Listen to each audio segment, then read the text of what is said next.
You should know what happened this 1692 and why it is the most important event in history. The Salem Witch Trials in Massachusetts saw mass hysteria lead to the accusation, trial, and execution of 20 people for witchcraft, with the causes of the outbreak still debated as psychological or fungal. Please let us know in the comments where you are watching this history video and what time you are watching it. And be sure to subscribe to the channel for future in history videos. Imagine, if you will, stepping back more than 3 centuries into a world that feels both strangely familiar and utterly alien. The year is 1692. England's King William and Queen Mary sit on the throne across the Atlantic, but here in the rugged wilderness of colonial Massachusetts, a small cluster of villages called Salem is about to become the stage for one of the strangest, most terrifying, and most enduring mysteries in all of human history.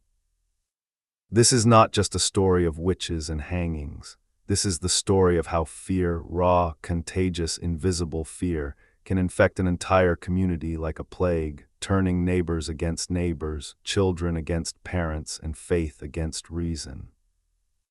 It is the story of how a handful of young girls twitching and screaming in a parsonage kitchen could ignite a fire that consumed 20 lives, imprisoned hundreds, and left scars so deep that historians, doctors, and scientists still argue over what really happened more than 300 years later.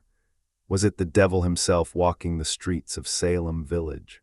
Was it the hidden hand of political revenge and land disputes?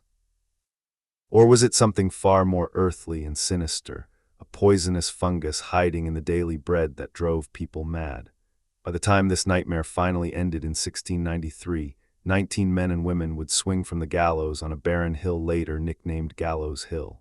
One man, Giles Corey, would be pressed to death beneath heavy stones in one of the most gruesome executions ever recorded in the American colonies. 5 more would die in filthy prison cells from disease and neglect. Dozens more would languish behind bars for months, some for years. And hundreds of ordinary people, farmers, midwives, church deacons, respected matrons, would stand accused of signing their names in the devil's book, of flying through the night on broomsticks, of tormenting their neighbors with spectral shapes that only the afflicted girls could see. The trials would introduce the world to the deadly legal concept of spectral evidence, testimony based on dreams and visions rather than facts, and that single idea would turn justice into a nightmare from which Salem never fully woke. But to understand why 1692 became the year that still haunts us, we must first travel back even further, to the very roots of this isolated, God-fearing society. The people who lived in Salem Village and Salem Town were Puritans, English Protestants who had fled religious persecution in the mother country only to build what they believed was a shining city upon a hill, a holy commonwealth where every aspect of life was governed by strict biblical law.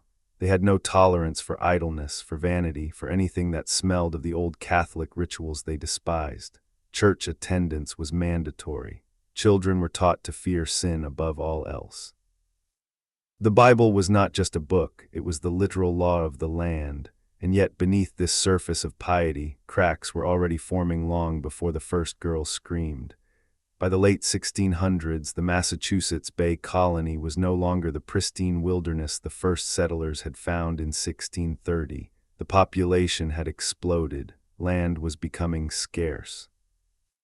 The second and third generations of Puritans were less fervent than their parents. Some even dared to question the old ways. Worse, the frontier was dangerous. Only 16 years earlier, in 1675 and 1676, King Philip's War had nearly destroyed the colonies.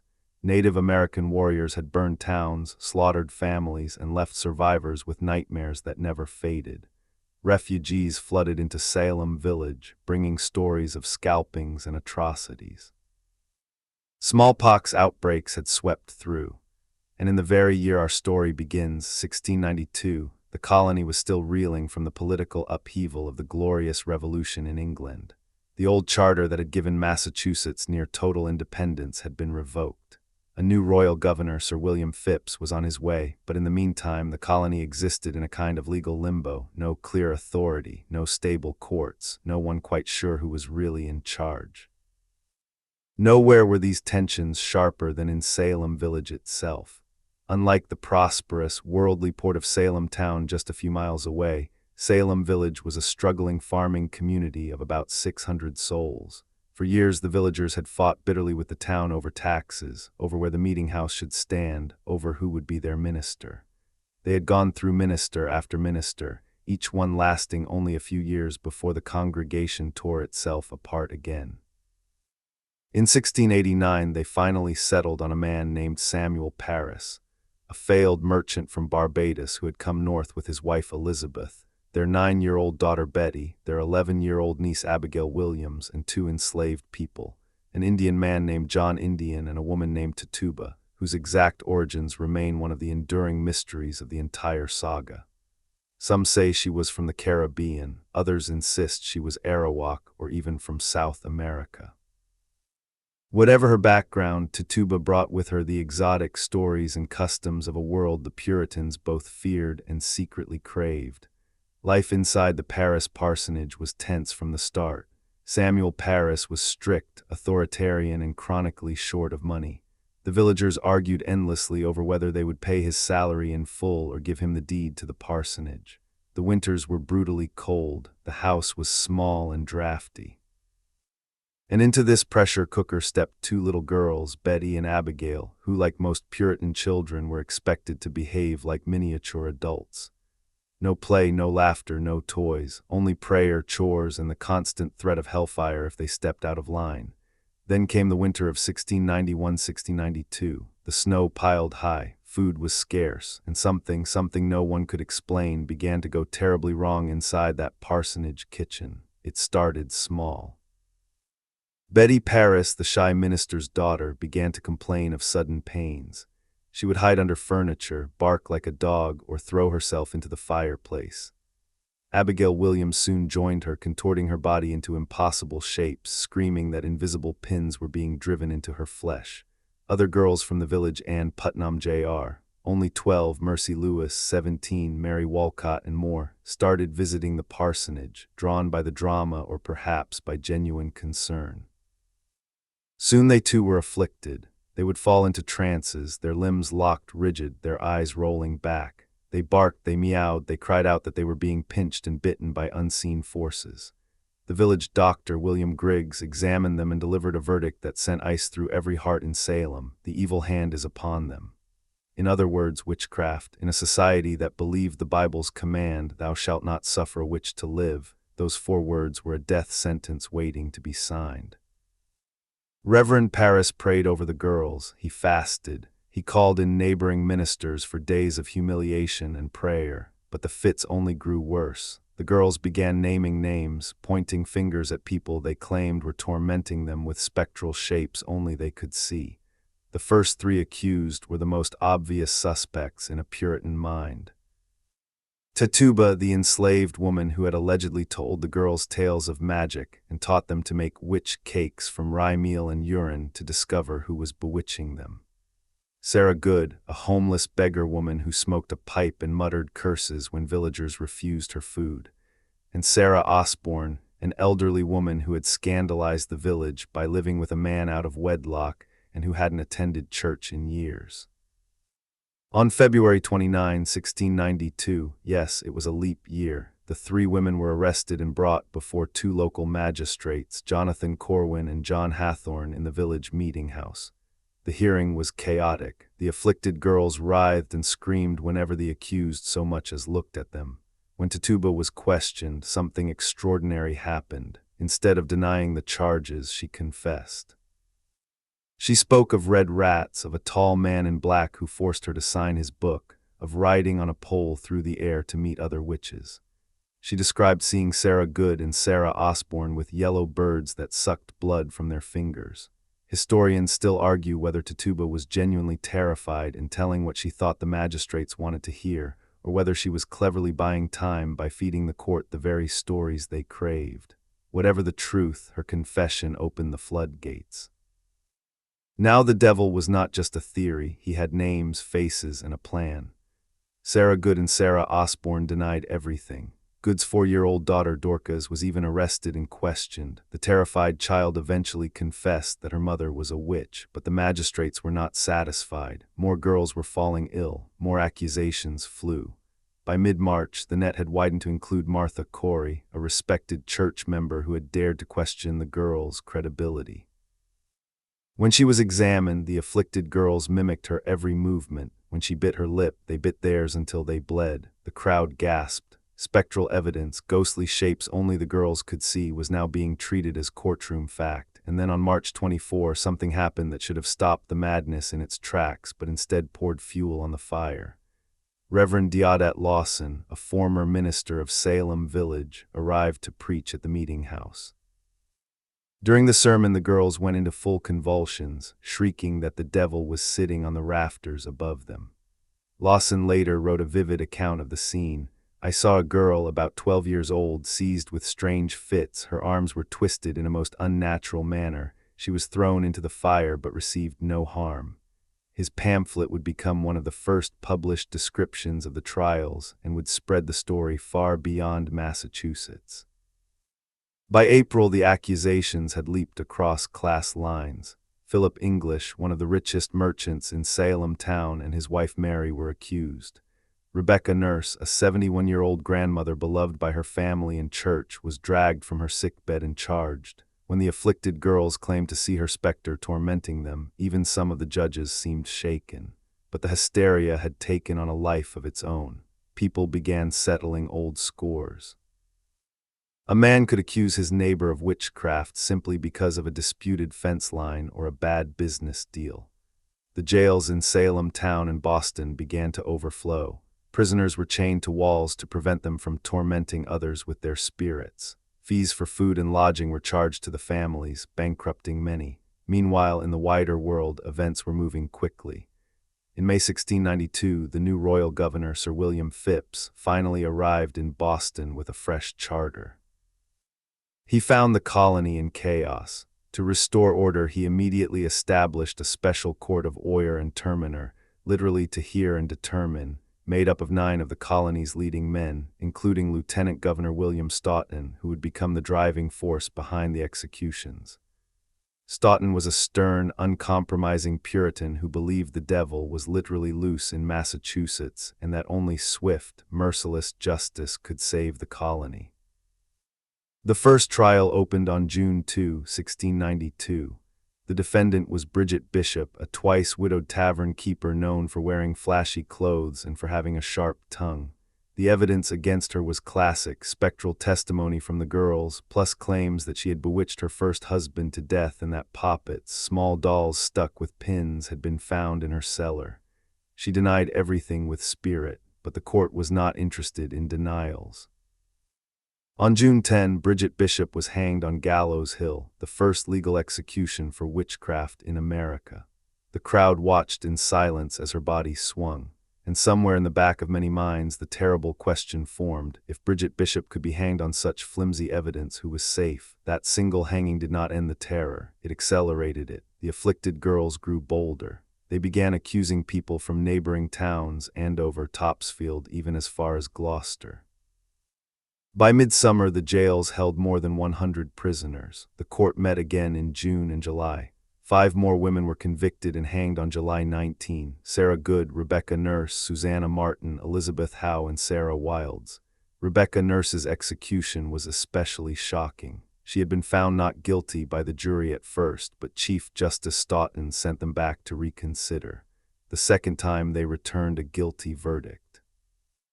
Even her own family's petitions and her dignified demeanor in court could not save her. As she stood on the ladder with the noose around her neck, she prayed for God to forgive her accusers. The girls watching reportedly fell into fresh fits, claiming her spirit was still attacking them. The summer of 1692 became a season of death. On August 1905, more were hanged: John Proctor, George Burroughs, George Jacobs S.R., John Willard, and Martha Carrier. George Burroughs, a former minister of Salem Village, delivered a moving prayer from the gallows that moved many in the crowd to tears. Some even began to whisper that perhaps innocent blood was being shed, but the executions continued. September 22 brought the largest mass hanging of the entire tragedy, 8 more victims, including Martha Corey, who had been excommunicated from the church the day before her death. Her husband Giles, 71 years old and a man of enormous strength, had refused to stand trial. Under English law at the time, a prisoner who refused to plead could not be tried, but the court had an answer for that too. They used the ancient punishment of peine forte et dure, pressing to death. On September 19, in a field near the jail, Giles Corey was laid on the ground and heavy stones were piled on his chest. According to legend, his last words as the weight crushed him were simply "more weight." He died 2 days later without ever entering a plea. His property could not be forfeited because he had never been convicted. By the end of September 1692, 20 people had been executed and the colony was beginning to crack under the strain. The jails were full, farms lay untended, children had been left orphaned, and still the accusations kept coming. But a few brave souls were starting to speak out. Increase Mather, the most respected minister in Massachusetts and father of Cotton Mather, published a powerful treatise called Cases of Conscience. In it he argued that spectral evidence was unreliable and that it was better for 10 guilty witches to escape than for one innocent person to suffer. His words carried enormous weight. Meanwhile, Governor Phipps's own wife, Lady Mary Phipps, was rumored to have been accused. Whether that was true or not, it was enough to make the governor act. On October 29, 1692, he dissolved the Court of Oyer and Terminer and ordered a new, more cautious court to be formed for the remaining cases. But the damage was done. The story of 1692 was already spreading across the Atlantic. Pamphlets and letters carried the horror to London and beyond. People in England began to wonder what kind of fanatical society was growing in their American colonies. And back in Salem, the surviving victims and their families began the long, painful process of trying to pick up the pieces of their lives. Yet even as the trials ground to a halt, the deepest mystery remained unsolved. What had caused it all? Why had a few girls' convulsions triggered the deaths of 20 people and the imprisonment of hundreds? For more than 3 centuries, scholars have wrestled with that question, and the answers they propose are almost as frightening as the events themselves. Some point to the psychological pressures of Puritan life, the repression of normal childhood play, the constant fear of damnation, the isolation of frontier existence. Others note the bitter factionalism within Salem village itself. The Putnam family, who supplied many of the accusers, had been locked in land disputes and church quarrels with the nurses, the proctors, and other victims for years. Revenge, pure and simple, may have played a larger role than anyone wants to admit. And then there is the theory that refuses to die, the one that brings science into a story that seems to belong only to superstition. In 1976, a young researcher named Linda Caporale published a groundbreaking paper suggesting that the girls' symptoms, convulsions, hallucinations, sensations of being pinched and bitten, even the barking and animal noises, matched almost perfectly with a condition called convulsive ergotism. Ergot is a fungus that grows on rye, the staple grain of the Puritan diet. Under the right cold, damp conditions, which the winter of 1691-1692 certainly provided, it produces a powerful hallucinogenic alkaloid chemically related to LSD. People who eat bread made from infected rye can suffer exactly the symptoms the afflicted girls described. Whole villages in medieval Europe had been driven mad by ergot outbreaks. Could the same thing have happened in Salem? The theory is still hotly debated. Skeptics point out that not everyone in the village ate the same bread and that ergotism usually affects whole families at once, not just a select group of girls. But supporters counter that the Parris household relied heavily on rye, that the girls may have been especially sensitive, and that once the hysteria began, social contagion took over and spread the symptoms far beyond any fungus. There are other theories too, everything from encephalitis to Lyme disease to simple mass hysteria amplified by the power of suggestion. Cotton Mather himself later admitted that the colony had been under an evil hand, but he never quite explained whose hand it was. And that, dear listeners, is why 1692 still matters, because the Salem Witch Trials are not just a dark chapter in American history. They are a warning. A warning about what happens when fear is allowed to override evidence, when authority is given unchecked power, when spectral evidence, today we might call it rumors, conspiracy theories, or viral videos, is treated as fact. They are a warning about how quickly a community can tear itself apart when the bonds of trust dissolve. We have only just begun to scratch the surface of this story. In the parts that follow, we will walk day by day through the trials themselves. We will meet the victims and the accusers up close. We will examine the courtroom drama, the jailhouse horrors, the heartbreaking petitions written by condemned mothers begging for their children. We will explore the long, painful aftermath, the apologies, the reparations, the way Salem tried to forget and then centuries later learned to remember. And we will dive even deeper into the scientific and psychological debates that still rage today, because the mystery of 1692 is not solved. It lives with us every time a society turns on itself in panic, every time innocent people are destroyed by accusations that cannot be disproved. The ghosts of Salem rise again. But for now, as we close this first chapter of our journey, let us pause and remember the human faces behind the numbers. Betty Parris, who would later marry and live quietly, never speaking publicly of what she had started. Abigail Williams, who vanished from history after the trials. Some say she died young, others that she simply disappeared into the wilderness. Tituba, sold to pay her jail fees, her ultimate fate unknown. And the 20 who died, Bridget Bishop, Sarah Good, Rebecca Nurse, and all the rest, whose only crime was being in the wrong place at the wrong time when fear came to Salem. The story is far from over. The hangings have only just begun. The court is about to convene again. The stones are about to be piled on Giles Corey's chest, and the question that still echoes across the centuries is the same one the people of Salem asked themselves in the terrible autumn of 1692.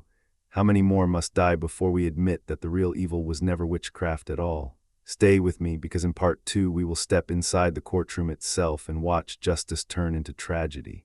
Until then, thank you for watching. Remember to like, comment, and subscribe. Tell me in the comments, what do you think really caused the fits? Was it the fungus, the fear, or something darker? I read every single comment, and I will see you in the next chapter of this haunting journey through 1692. Welcome back, friends. If you've just joined us, pause right now and go watch part 1 first, because we're picking up exactly where we left off. The summer of 1692 has turned deadly. Bridget Bishop has already been hanged. The Court of Oyer and Terminer is in full, merciless session under Chief Justice William Stoughton. Spectral evidence is still being admitted as proof. The afflicted girls are more powerful than ever, their convulsions and screams serving as the final word in almost every courtroom confrontation. And the question hanging over every Puritan household is no longer, could this happen to me? It is now, when will it happen to me? Let us step inside the meeting house turned courtroom on that sweltering June afternoon in 1692, when the real machinery of death began to turn at full speed. The room is packed shoulder to shoulder. Windows are open, but the air is thick with the smell of unwashed bodies, fierce sweat, and the faint metallic tang of chains. Magistrates sit elevated on a rough wooden platform. Clerks scratch furiously with quill pens. Spectators line the walls, farmers in homespun, women clutching infants, children who should be weeding cornfields instead staring wide-eyed at the spectacle. And in the center of it all stands Bridget Bishop, the first to face the noose. Bridget is not a stranger to controversy. She has run an unlicensed tavern, worn scarlet bodices when most women wore sober grays and blacks, quarreled loudly with neighbors, and buried 2 husbands. To the strictest Puritans, she is already halfway to damnation simply for enjoying life a little too much. But the charges against her are far more serious. The afflicted girls swear that her specter has appeared in their bedrooms at night, sitting on their chests, choking them, pinching them until they scream. One girl claims Bridget's ghost tried to force her to sign the devil's book. Another says she saw Bridget transform into a black pig that ran across the road in front of her carriage. Evidence. None that modern courts would accept. Yet the jury, 12 ordinary men of Salem, listens gravely as the girls go into fresh convulsions the moment Bridget is brought forward. Whenever she shifts her weight or glances toward them, they mirror her movements in grotesque parody, shrieking that she is tormenting them right then and there in open court. Bridget denies it all. I am innocent as the child unborn, she declares in a voice that carries across the hushed room. She speaks of her faith, of her church attendance, spotty though it was, of how she has never harmed a soul, but Stoughton interrupts her sharply. You are here to answer, not to preach. When she asks for witnesses in her defense, several neighbors step forward to say she has been a good neighbor, a hard worker, never known to curse cattle or sour milk, yet the girls' fits drown out every kind word.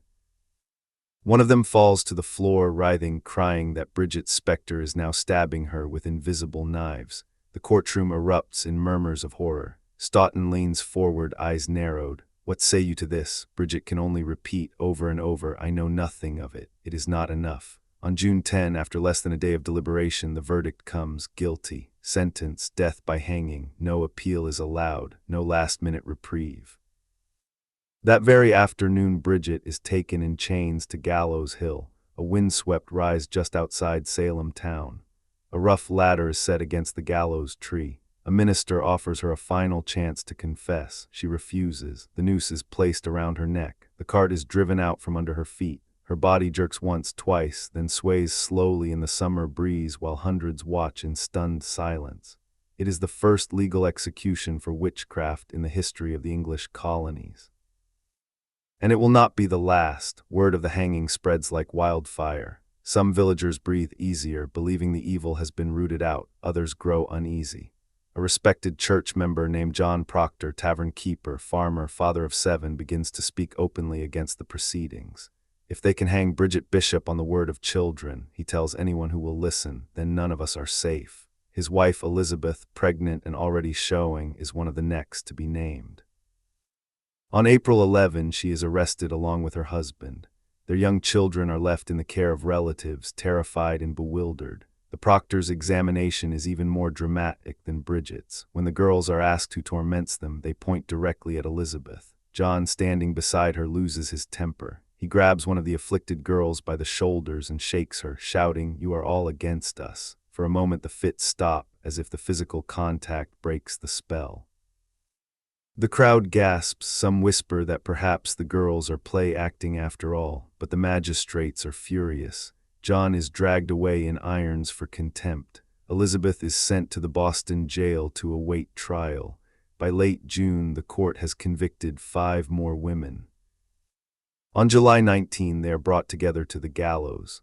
Sarah Good, the beggar woman whose 4-year-old daughter has already confessed that her mother taught her to fly on a stick. Rebecca Nurse, the gentle 71-year-old whose very arrest had caused half the village to sign a petition on her behalf. Susanna Martin, sharp-tongued and fearless, who laughed in the magistrates' faces during her examination. Elizabeth Howe, a blind woman accused of bewitching a neighbor's child to death. And Sarah Wilds, whose scandalous past, a prior conviction for adultery, made her easy prey. The scene on July 19 is heartrending. Rebecca Nurse, hard of hearing and frail, must be helped up the ladder. She stands with quiet dignity, her white cap framing a face lined with years of honest labor.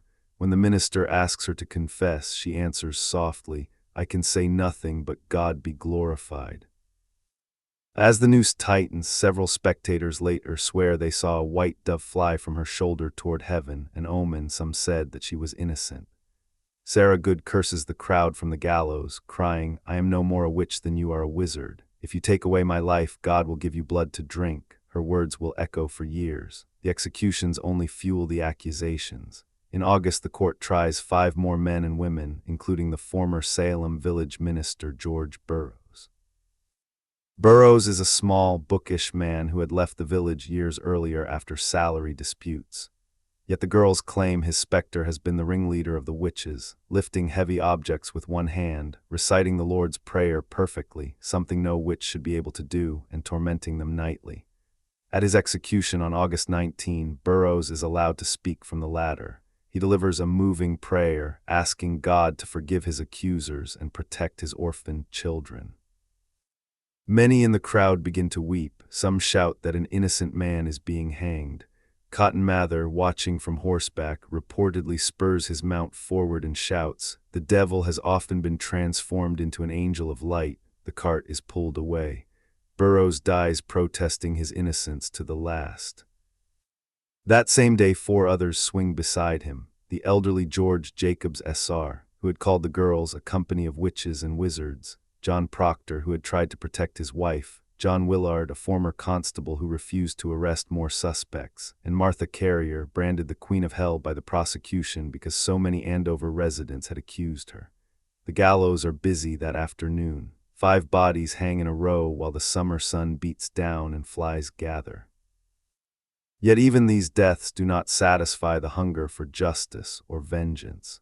September brings the largest single day of executions, 8 more on September 22. Among them is Martha Corey, whose husband Giles has already been crushed to death for refusing to plead. Martha had been excommunicated from the church the day before her hanging, a deliberate act of humiliation. She walks to the gallows with her head high, refusing to confess even when promised mercy if she would admit her guilt. By now the colony is fracturing. Letters and petitions flood Governor Phipps's desk. Increase Mather's cases of conscience circulates in manuscript form, arguing powerfully against spectral evidence.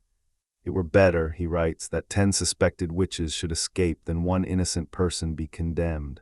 Public opinion begins to shift. The afflicted girls overreach, accusing Lady Phipps herself, the governor's wife. Whether true or rumor, it is the final straw. On October 29, Phipps dissolves the Court of Oyer and Terminer. No more trials under Stoughton's rules. A new superior court of judicature will be established with stricter evidentiary standards, but the prisons remain full. More than 150 people still wait behind bars, some chained in dark, damp cells, others forced to pay for their own food and lodging or starve. Children as young as 4 have been imprisoned. Pregnant women give birth in chains.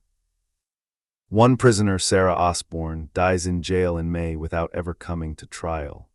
Another, Lydia Dustin, will remain imprisoned until 1693 because her family cannot pay the jailer's fees even after she is acquitted.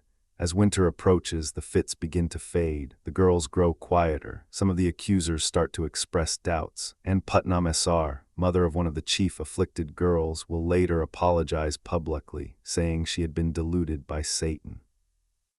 But for now, in late 1692, the terror is still fresh. Families are shattered, farms go untended. The meeting houses echo with sermons about God's judgment and warnings that perhaps the judgment has fallen on the wrong heads. We will follow the prisoners into the cells themselves. We will hear the voices of those who waited months or years for release. We will read the desperate petitions written by condemned mothers begging judges to spare their children from being sold into servitude to pay jail fees. We will watch the slow, agonizing unraveling of the hysteria and the first glimmers of regret that would eventually lead to apologies, reversals, and restitutions. And we will ask the hardest question of all. Once the hanging stopped, how did ordinary people live with what they had done? The story is growing darker still, but the truth is coming into focus. Stay with me. Hit that like button if this is hitting you as hard as it hits me. Drop a comment. Do you think spectral evidence should ever have been allowed in any court anywhere at any time? Tell me where in the world you're watching from right now.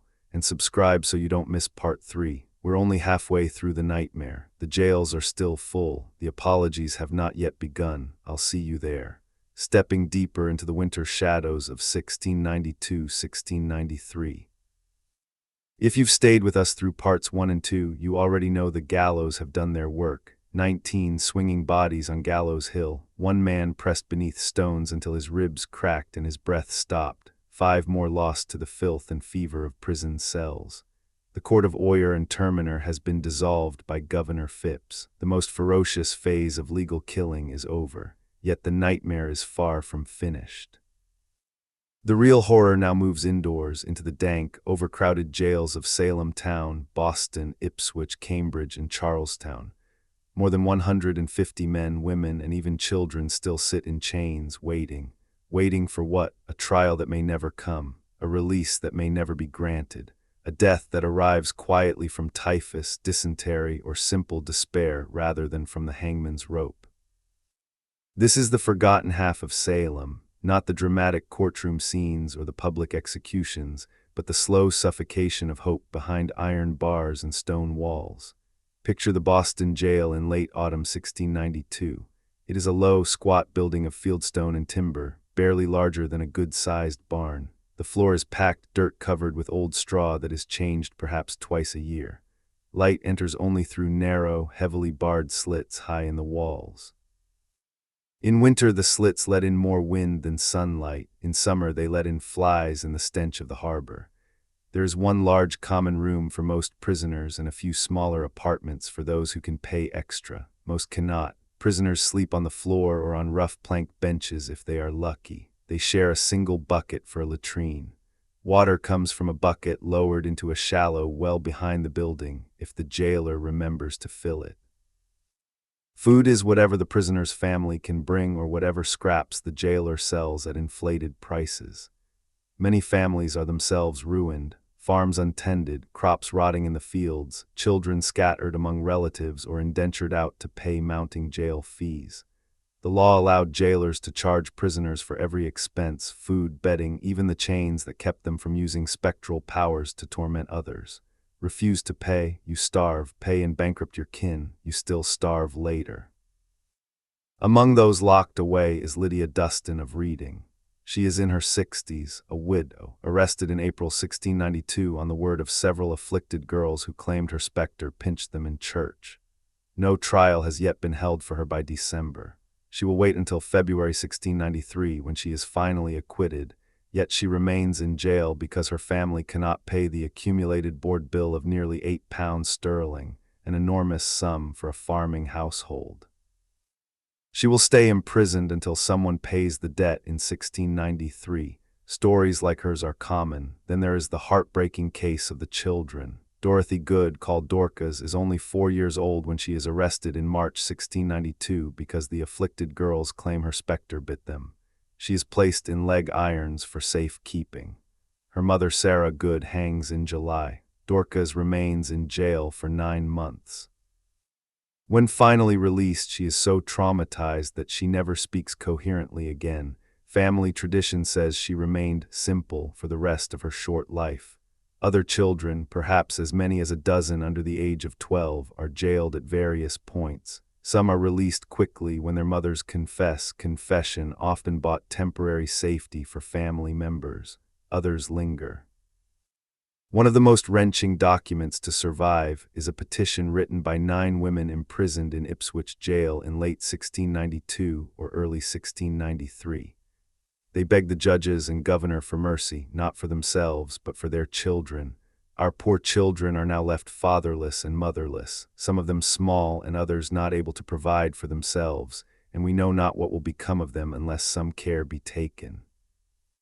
We humbly beg that your honors would be pleased to order that our children may be disposed of to such Christian families as may be willing to take them, rather than they should be left to wander up and down the country or fall into evil hands. They sign their names: Mary Lacey S.R., Mary Lacey J.R., Ann Foster, Rebecca Eames, Abigail Faulkner S.R., Abigail Faulkner J.R., Esther Elwell, Deliverance Dane, Sarah Wilson. Some of these women will eventually be released. Some will die in prison.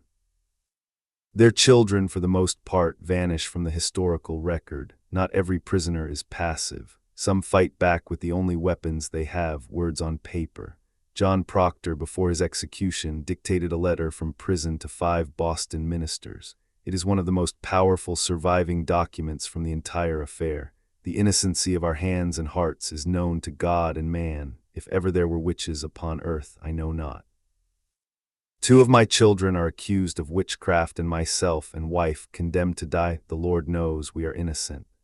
I do humbly beg you that your honors would be pleased to take it into your judicious and pious consideration, that our lives may not be taken away in so miserable a manner without any grounds or proofs. The ministers read the letter. Some are moved, most remain silent. Proctor hangs anyway. Another prisoner who refuses silence is Margaret Jacobs. She is 17, granddaughter of the pressed to death Giles Corey and daughter of the hanged George Jacobs S.R.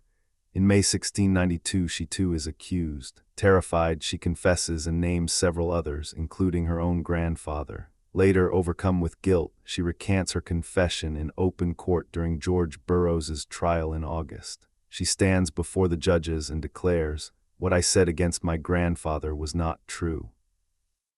I was afraid they would put me in the dungeon and I should never come out again. I spoke the very truth before God, that I knew nothing of witchcraft. I would not belie myself for the world.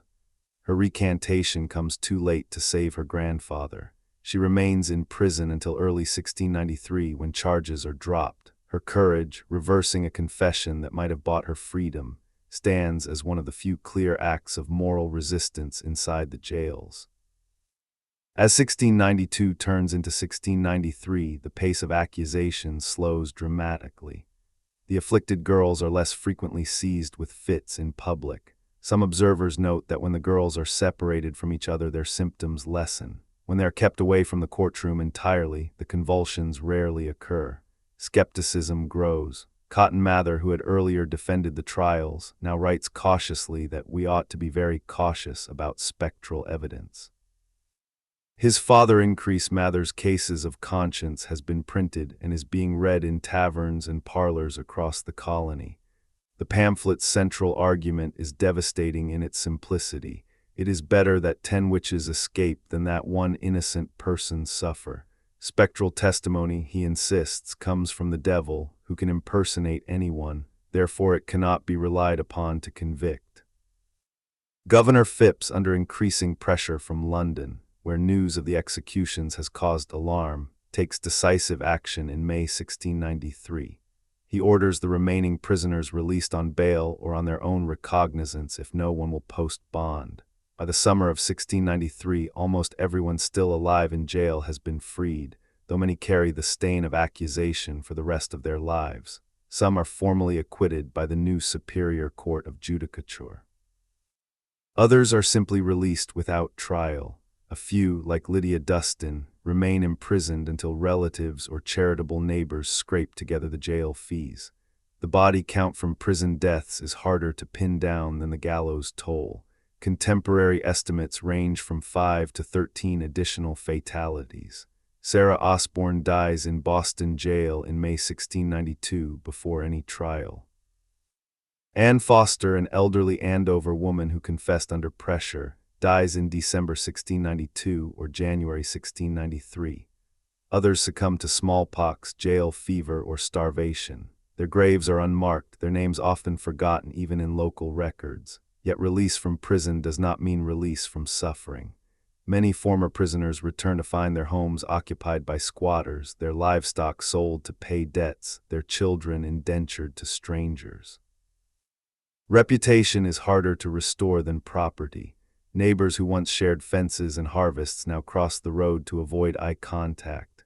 Church members who sat beside them in pews now whisper that perhaps some guilt still clings. In small communities, memory is long and forgiveness short. The first formal steps toward acknowledgement of wrong come slowly.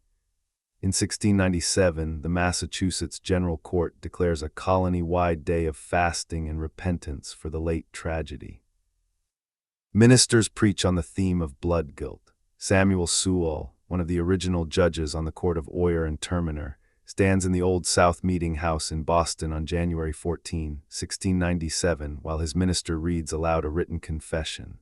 Samuel Sewall, sensible of the reiterated strokes of God upon himself and family, with grief bewailing the guilt contracted upon the opening of the late commission of Oyer and Terminer at Salem, desire to take the blame and shame of it, asking pardon of men, and especially desiring prayers that God would not leave the government indelible guilt upon it.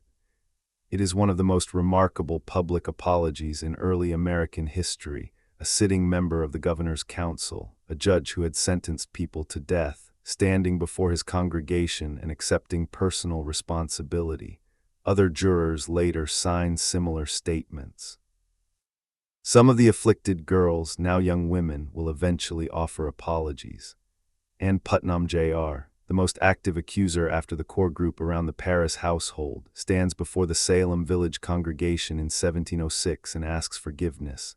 I desire to be humbled before God for that sad and humbling providence, wherein I was an instrument of accusing several persons of a grievous crime, whereby their lives were taken away through a great delusion of Satan. I heartily ask forgiveness of all those unto whom I have given just cause of sorrow and offense, whose relations have been taken from them. Her words are accepted. The congregation votes to restore her to full church membership. It is a rare moment of communal healing, yet healing is uneven. Some families never forgive. The Nurse family, descendants of Rebecca Nurse, will carry bitterness for generations. Proctor family will fight for decades to reclaim property seized after John Proctor's conviction. Land titles remain clouded well into the 18th century. By the early 1700s, Salem Village changes its name to Danvers to distance itself from the memory. The meeting house where so many examinations took place is torn down. Gallows Hill is quietly avoided. No one wants to build there. The story fades into whispered family lore and occasional sermons warning against rash judgment. But it never truly disappears. We will leave the jails and the apologies behind and turn our gaze outward, toward how the news of Salem spread beyond Massachusetts, how London reacted, how Enlightenment thinkers later used the trials as a cautionary tale against superstition and unchecked religious authority. We will examine the first published accounts, the pamphlets that flew across the Atlantic, the way Salem became a byword for injustice almost before the last prisoner walked free. And we will begin to ask, how did a small frontier village become one of the most famous episodes in all of American history? The physical deaths are over. The cultural death, the long shadow cast by 1692, has only just begun. We're building this story layer by layer, brick by brick, scream by scream, apology by apology. When we left off at the close of Part 3, the physical killing had stopped. The gallows stood empty. The pressing stones had been removed from Giles Corey's broken body.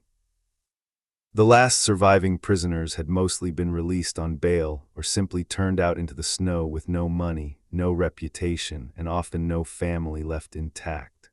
Governor Phipps had shut down the old court. A new court with stricter rules was taking shape. The fits among the girls had quieted to a murmur. Public sermons were beginning to speak of possible error rather than divine justice. But history does not end when the last body is cut down from the rope. History ends, or rather begins its second, longer, more powerful life, when the story leaves the village, crosses rivers, sails oceans, enters printing houses, gets argued over coffee in London parlors, debated in Enlightenment salons in Paris, quoted in legal textbooks, turned into plays, novels, operas, films, high school textbooks, tourist attractions, and cautionary metaphors that people still use today when they want to warn against groupthink, false accusations, moral panics, or the weaponization of unprovable testimony. That second life starts right now in the winter of 1692-1693, while the ground is still frozen over fresh graves. The news did not travel slowly in 1692. It raced. Massachusetts was not an island. Ships left Boston Harbor almost weekly bound for London, Bristol, Barbados, Lisbon, Amsterdam. Letters, diaries, sermons, and the very first printed pamphlets crossed the Atlantic in both directions. Within weeks of Bridget Bishop's hanging on June 10, 1692, worried reports were landing on desks in Whitehall. By August, when 5 more were hanged, including the former minister George Burroughs, the tone of incoming correspondence from England had shifted from mild curiosity to open alarm. English readers already knew something of colonial fanaticism. After all, they had shipped the Puritans across the ocean partly to get rid of them, but this was different. This was not mere religious severity. This was English subjects hanging other English subjects on the sworn testimony of children who claimed to see invisible tormentors. This was a royal colony, since the new charter of 1691, conducting trials that looked suspiciously like the kind of thing the mother country had tried and largely abandoned after the last big English witch hunt scare of the 1640s and 1650s. One of the earliest published accounts to reach a wide audience was Deodat Lawson's pamphlet, A Brief and True Narrative of Some Remarkable Passages Relating to Sundry Persons Afflicted by Witchcraft, from the 19th of March to the 5th of April 1692. Lawson, you'll remember, was the former Salem village minister who preached in the meeting house while the girls convulsed around him. He wrote his eyewitness account almost immediately after returning to Boston. It was printed in Boston in the late spring or early summer of 1692, and copies were carried by ship to London. English readers opened the thin booklet and read vivid descriptions. One of them was struck dumb for a time, another was thrown into the fire, yet received no harm. They would sometimes be taken with most violent fits, so that it was impossible for any to hold them. They made strange noises like the barking of a dog or the bawling of a calf. Lawson did not yet question the reality of witchcraft. He believed what he saw, but the very vividness of his language, meant to rally support for the trials, backfired when read by a more skeptical metropolitan audience. In London coffee houses, men began to ask, if spectral evidence is good enough to hang people in Massachusetts, why is it not good enough in England? Why are colonial magistrates accepting testimony that no English judge would touch after the Restoration? Increase Mather's cases of conscience concerning evil spirits personating men appeared in print in the autumn of 1692, some copies bearing a 1693 date because of the calendar shift. Although Mather still affirmed the existence of witchcraft, his central argument struck at the heart of the trials. It is better that 10 suspected witches should escape than one innocent person be condemned. He attacked spectral evidence directly. Satan can impersonate anyone, therefore seeing someone's shape tormenting you proves nothing about the real person. The pamphlet was printed in Boston but carried to London almost immediately. It became one of the key documents that allowed English observers to say, even their own ministers are turning against the proceedings. By early 1693, reports of the scale of the arrests, more than 150 accused, were circulating in England. The executions were known. The name Salem began to appear in private letters and newspaper paragraphs as shorthand for colonial excess. When Governor Phipps wrote to the Earl of Nottingham, one of William III's principal secretaries of state, defending his decision to halt the trials, he framed it carefully. He had acted to prevent further inconveniences and to restore order, but the damage to Massachusetts's reputation was already done.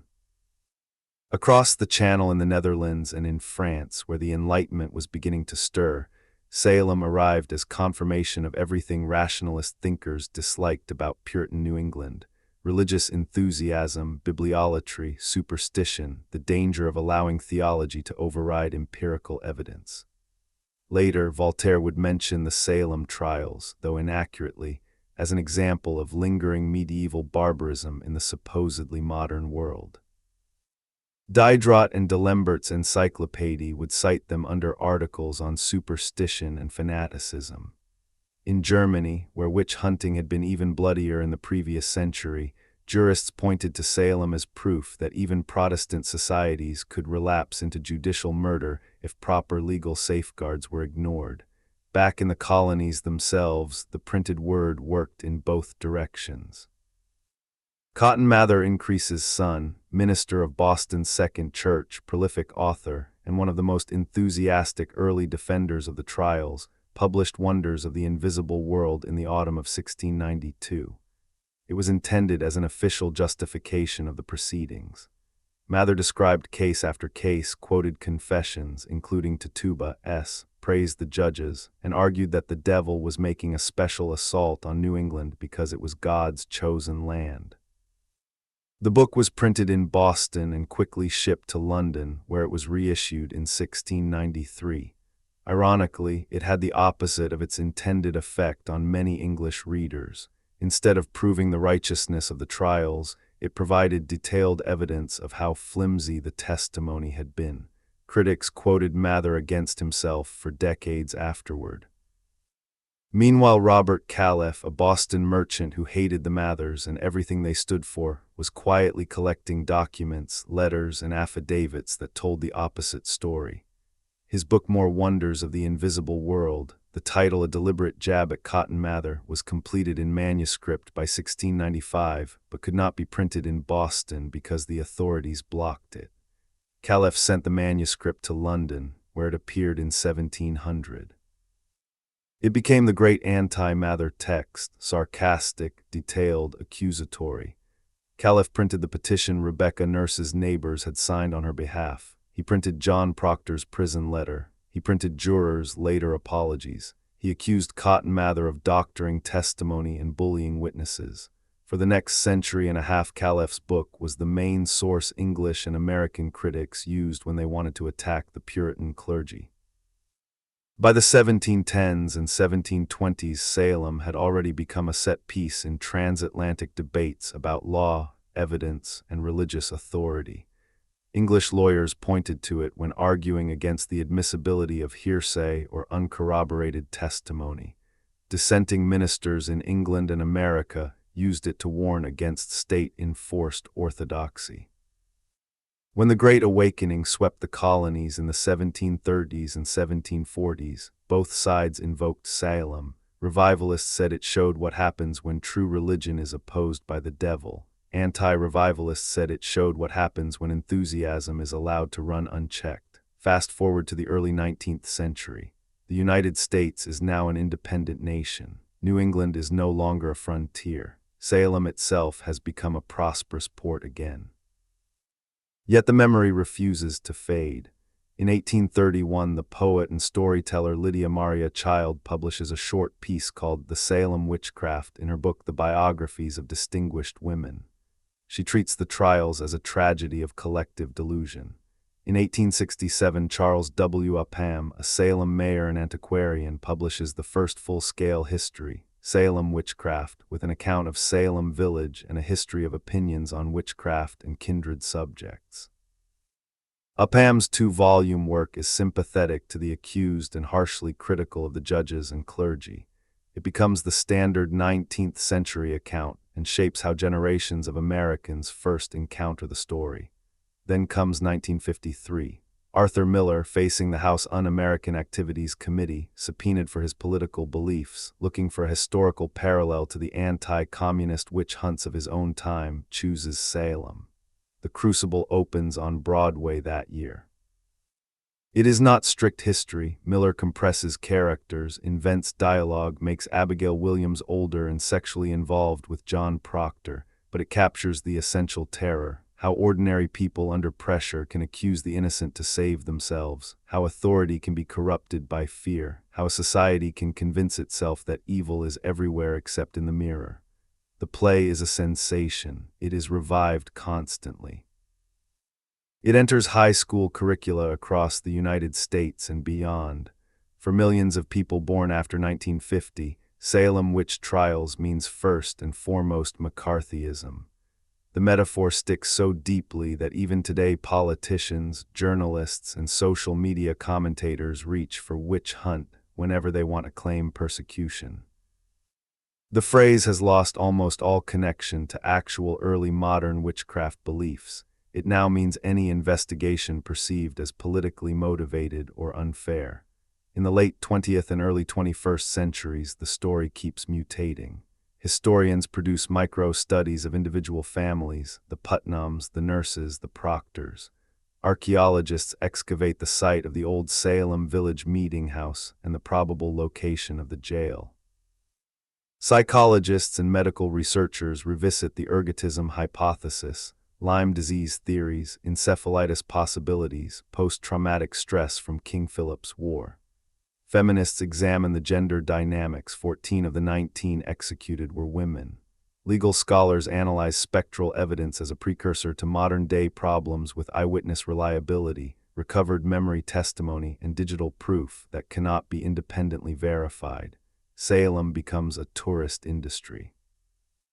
The witch house, actually Jonathan Corwin's home, one of the examining magistrates, is restored and open to visitors. The Witch Dungeon Museum stages mock trials. Gallows Hill, whose exact location is still debated, has plaques and guided tour. Every October the town fills with Halloween crowds, some seeking spooky thrills, others seeking serious reflection. The city itself wrestles with the dual identity, proud of its maritime heritage, proud of its literary connections. Hawthorne, who was descended from Judge Hathorne, added the W to his name partly to distance himself, yet forever tied to the year it tries hardest to contextualize and explain. And still the questions refuse to die. Why did it happen in Salem Village specifically, and not in other Massachusetts towns? Why 1692 and not 1685 or 1700? Was Tituba's role exaggerated by later chroniclers, or was she truly the spark? Did the Putnam family orchestrate a large portion of the accusations to settle old land and church grudges? Could ergot really explain the physical symptoms, or is social contagion a better model? Why did so few adults challenge the proceedings until it was too late? Why did the government of a supposedly free English colony allow spectral evidence in the first place? Every generation answers those questions differently because every generation sees its own anxieties reflected in the mirror of 1692. We will narrow the lens again, this time to the individual human beings whose names are too often reduced to statistics. We will spend time with Rebecca Nurse in her final days, with Tituba after her confession, with Ann Putnam Jr. as she grows into adulthood and eventually seeks forgiveness, with Samuel Parris as he watches his ministry and his family disintegrate, with Cotton Mather as he tries to defend the indefensible and then quietly retreats. We will read their own words, letters, confessions, sermons, apologies, whenever those words survive. Because behind every historical event are people who bled, who fear, who regret, who hope, who die. The story has already left the village, it has crossed oceans. It has entered books, theaters, courtrooms, classrooms, but it never really leaves the people who lived it. We begin with the one whose silence and dignity still cut deepest after more than 3 centuries, Rebecca Nurse. Rebecca was 71 in 1692, older than almost anyone else in Salem village. She had outlived 2 husbands, raised 8 children, buried several grandchildren, and earned a reputation as the kind of woman neighbors turned to when a baby was sick or a quilt needed quilting. Her house stood near the Ipswich Road. Her pew in the meeting house was close to the front because her family had long been among the most respectable and generous in the village. She was admitted to full communion in the Salem Town Church in 1674 and remained a member in good standing until the day she was excommunicated on the eve of her execution. The accusation against her came late on March 23, 1692. Ann Putnam Jr. and Abigail Williams were among the first to name her. They claimed Rebecca's specter had appeared to them, choking them, sitting on their chests, forcing them to drink blood. Soon other girls joined in. The charge was shocking because almost no one in the village could remember Rebecca ever speaking an unkind word. 55 of her neighbors, more than 1/10 of the adult population, signed a petition attesting to her character.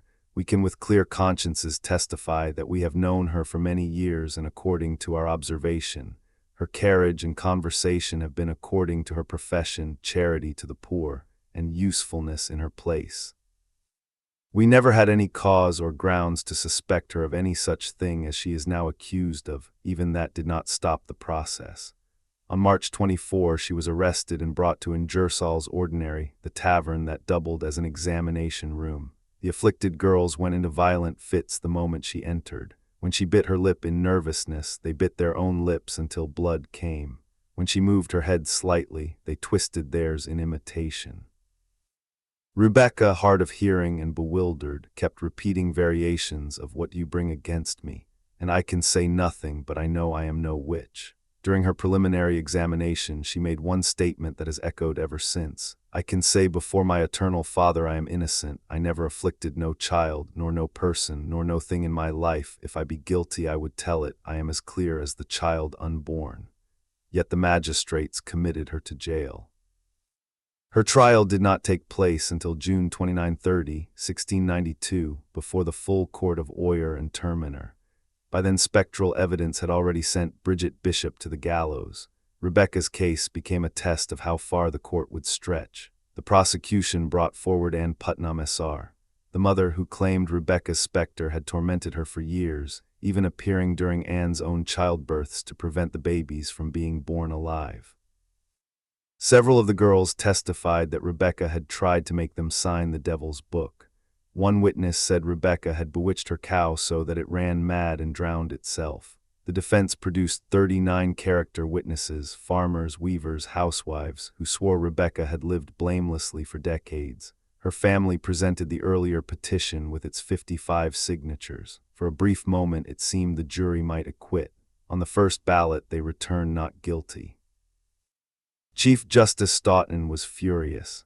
He sent them back with instructions that amounted to a directed verdict. He reminded them of a piece of testimony they had apparently overlooked. One of the afflicted girls had said she saw Rebecca's specter whispering in the ear of Deliverance Hobbs, another accused witch who had already confessed. Stoughton told the jurors that if they believed the spectral testimony at all, this single sighting was enough to prove Rebecca was in league with confessed witches. The jury returned guilty within the hour. On July 19, Rebecca was taken with 4 others to Gallows Hill. Tradition says she asked to be allowed to pray once more before the noose was placed. She stood on the ladder, white cap framing her lined face, and spoke quietly to the crowd and to God. "O Lord, help me, it is false. I am no witch. I have lived 71 years upon this earth, and I have never hurt man, woman, or child. If I be condemned, I am condemned unjustly, and my blood will be upon the heads of those who take it." The cart moved, her body dropped. According to some accounts, several spectators later claimed to have seen a white dove rise from the place where she hung and fly toward heaven. Whether they really saw it or needed to see it, we cannot know. What we do know is that her family never forgot. Her descendants fought for more than 2 decades to have her name cleared. In 1711, the General Court reversed her attainder and awarded her heirs £24 in restitution, roughly what her farm had earned in a good year. Next, we turn to Tituba. Tituba is the great enigma of the entire affair. We do not know her age, her exact birthplace, or her fate after the trials. We do not know whether she was African, Arawak, South American, or some mixture. We know only what the court records say she said, and even that is filtered through frightened magistrates and zealous clerks. She enters the story as an enslaved woman in Samuel Parris's household, brought from Barbados around 1688-89. Parris had lived in Barbados before becoming minister. Tituba and an Indian man named John, sometimes called John Indian, were part of the property he acquired there. In the winter of 1691-92, when Betty Parris and Abigail Williams began to suffer fits, Tituba was the adult in the kitchen most of the time. The girls later claimed she had told them stories of fortune-telling, of seeing shapes in egg whites, of magic from her country. They said she taught them to make a witch cake of rye meal and the urine of the afflicted, baked and fed to a dog to discover the witch's name, an old English folk remedy, not Caribbean. When the magistrates pressed Tituba on February 29, March 1, 1692, she first denied everything. Then, under repeated questioning and quite possibly under physical pressure, the records do not say, but the practice was common, she confessed. Her confession is long, vivid, and fantastical. "The devil came to me and bid me serve him. He showed me some fine things, red rats, a black cat. He said if I would serve him, he would give me fine things. I saw Sarah Good and Sarah Osborne with the devil. We rode on a pole to Mr. Thomas Putnam's. The man in black clothes made me pinch the children." She described 4 women and a tall man in black who forced her to hurt the girls. She said she saw 9 witches in total. Her words were exactly what the magistrates wanted to hear. Confirmation that the devil had agents in the village, that spectral torment was real, that confession could name names and save the confessor, at least temporarily. After confessing, Tituba was never again seriously pressed for execution. She recanted nothing publicly, but she also named no new people after the initial outburst. She remained in jail through the worst of the hysteria. In May 1693, when Governor Phipps ordered most remaining prisoners released on bail, Tituba was sold by Samuel Parris to pay her jail fees, a common fate for enslaved prisoners who survived. The buyer's name is not recorded. After that, she disappears from every surviving document. No freedom suit, no runaway notice, no will mentioning her, nothing. She simply vanishes. Some modern writers imagine her returning to Barbados or finding freedom elsewhere. Others believe she died in prison or shortly after. The silence is almost louder than her confession. She was the first to name names, the first to give the court the narrative it craved, and perhaps the only person whose words literally kept her alive through the summer of executions. Yet we know almost nothing about what she thought, felt, or hoped once the chains were off. Now let us walk beside Ann Putnam, Jr. She was 12 in 1692, daughter of Thomas and Ann Putnam, S.R., members of one of the most prominent and most bitterly factional families in Salem Village. Ann Jr. became one of the most active and consistent accusers from March through September. She named more than 60 people, including Rebecca Nurse, George Burroughs, John Proctor, Martha Carrier, and many others. Her testimony was often the most detailed and emotionally charged. She claimed to see spectral yellow birds, red rats, wolves, cats. She said witches tried to force her to write in a book with blood. She described being thrown into fires, stabbed with invisible knives carried through the air. After the trials ended, she grew into her teens and 20s in a village that was trying to forget what had happened.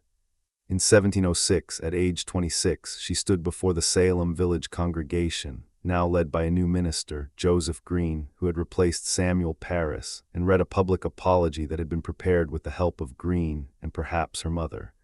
"I desire to be humbled before God for that sad and humbling providence wherein I was an instrument. The Lord saw fit to leave me to be the subject of great temptation. I did accuse several persons of a grievous crime, whereby their lives were taken away, which I know now was but a great delusion of Satan. I heartily ask forgiveness of all those unto whom I have given just cause of sorrow and offense, whose relations have been taken from them."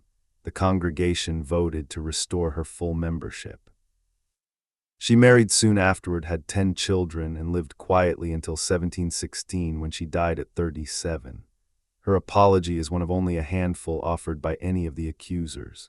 It is careful, pious, and places much of the blame on supernatural temptation rather than personal malice. Whether it was entirely sincere or partly a condition for re-entering church life, we cannot know. What matters is that she spoke the words at all. Her mother, Anne Putnam S.R., went further. In 1706, she too stood before the same congregation and read a longer confession. "I, being under great temptation and provocation, did grievously sin against God in that I was an instrument of accusing several persons, and thereby the lives of several innocent persons were taken away.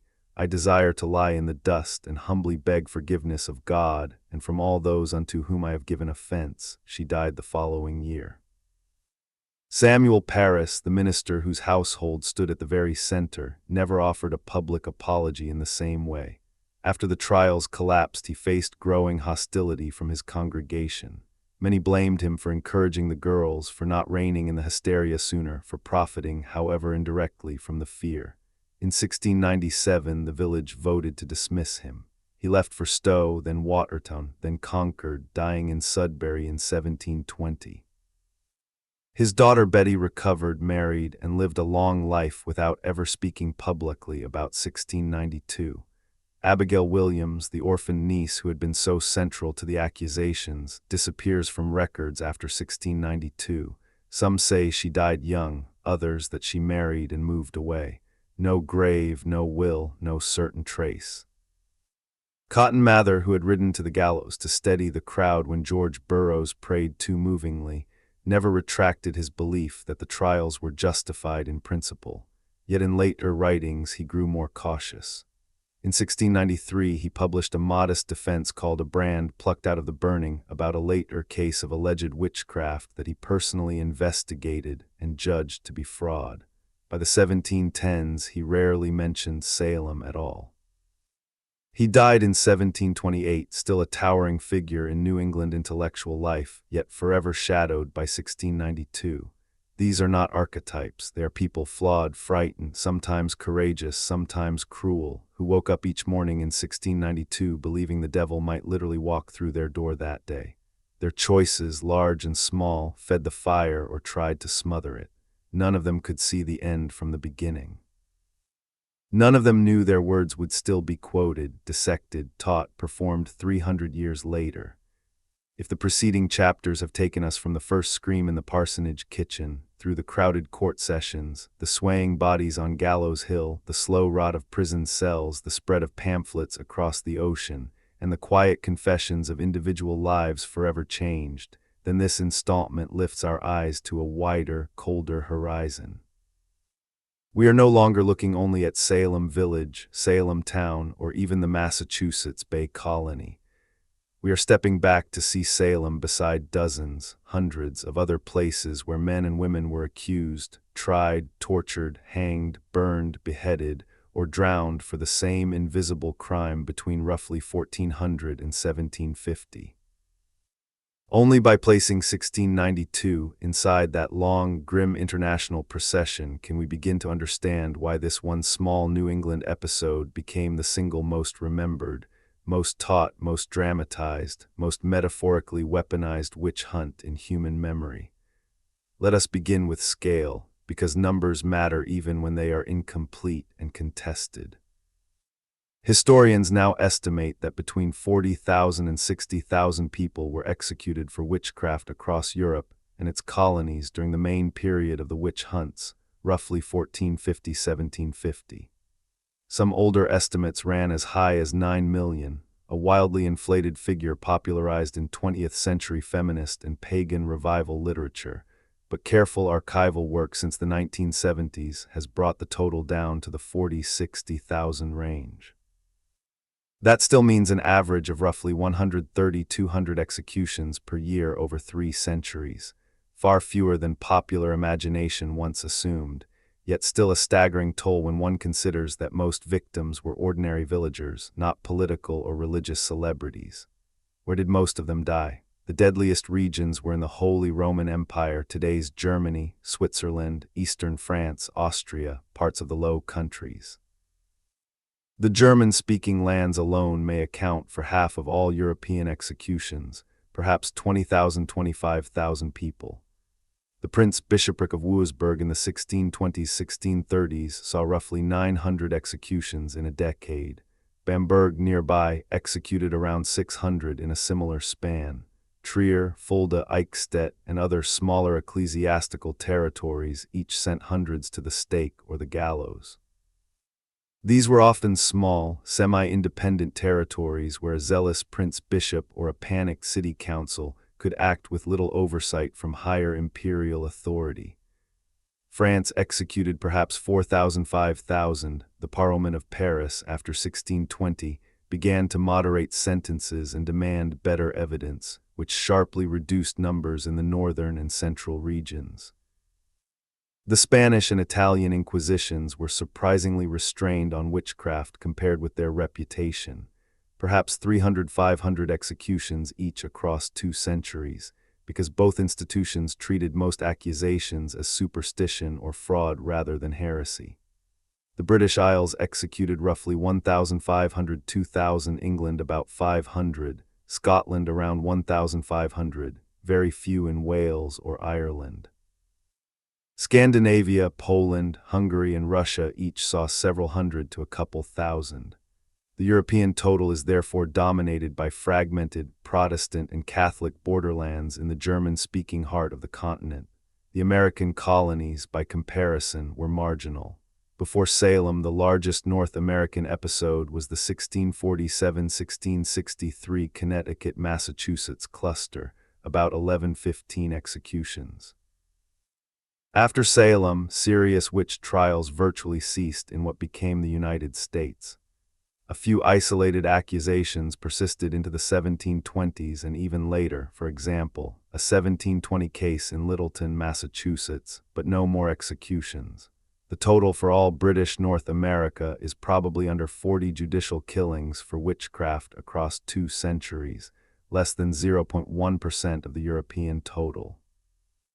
So why does a cluster of 20 deaths in one small frontier village in 1692 loom larger in collective memory than the thousands who burned in Wurzburg or Trier? Several interlocking answers emerge when we compare procedures, timing, social context, and aftermath. First, legal procedure and evidence. In many of the deadliest European hunts, torture was routine and extreme. Strapado, arms tied behind the back and hoisted, dislocating shoulders, thumb screws, leg-crushing boots, water ordeals, sleep deprivation lasting days. Confessions extracted under torture named dozens of accomplices, creating chain reaction hunts that could destroy entire neighborhoods in months. In Salem, physical torture was not used on the main accused, though heavy psychological pressure, long interrogations, and promises of leniency for confession certainly were. Giles Corey's pressing was exceptional and done precisely because he refused to plead, not to extract a confession. Most of the Salem condemned died protesting innocence. That comparative restraint, combined with the fact that so many refused to confess, meant the Salem episode did not spiral into hundreds of accusations the way Wuisberg did. Yet the very absence of torture made the convictions more disturbing to later observers. These people were hanged on spectral evidence and the unsupported word of children and teenagers, with no blood drawn to force the truth out. That paradox, death without torture, made Salem feel uniquely modern and uniquely unjust to Enlightenment and post-Enlightenment minds.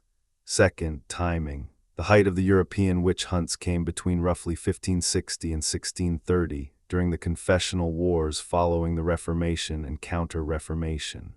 Religious identity was still violently contested. Both sides accused the other of devil worship. The 30 Years' War, 1618–1648, devastated Central Europe, bringing famine, plague, mercenary armies, population displacement, classic preconditions for scapegoating. By 1692, however, Europe was in a different phase. The Peace of Westphalia, 1648, had largely settled the religious map. The scientific revolution was underway. Newton published Principia in 1687.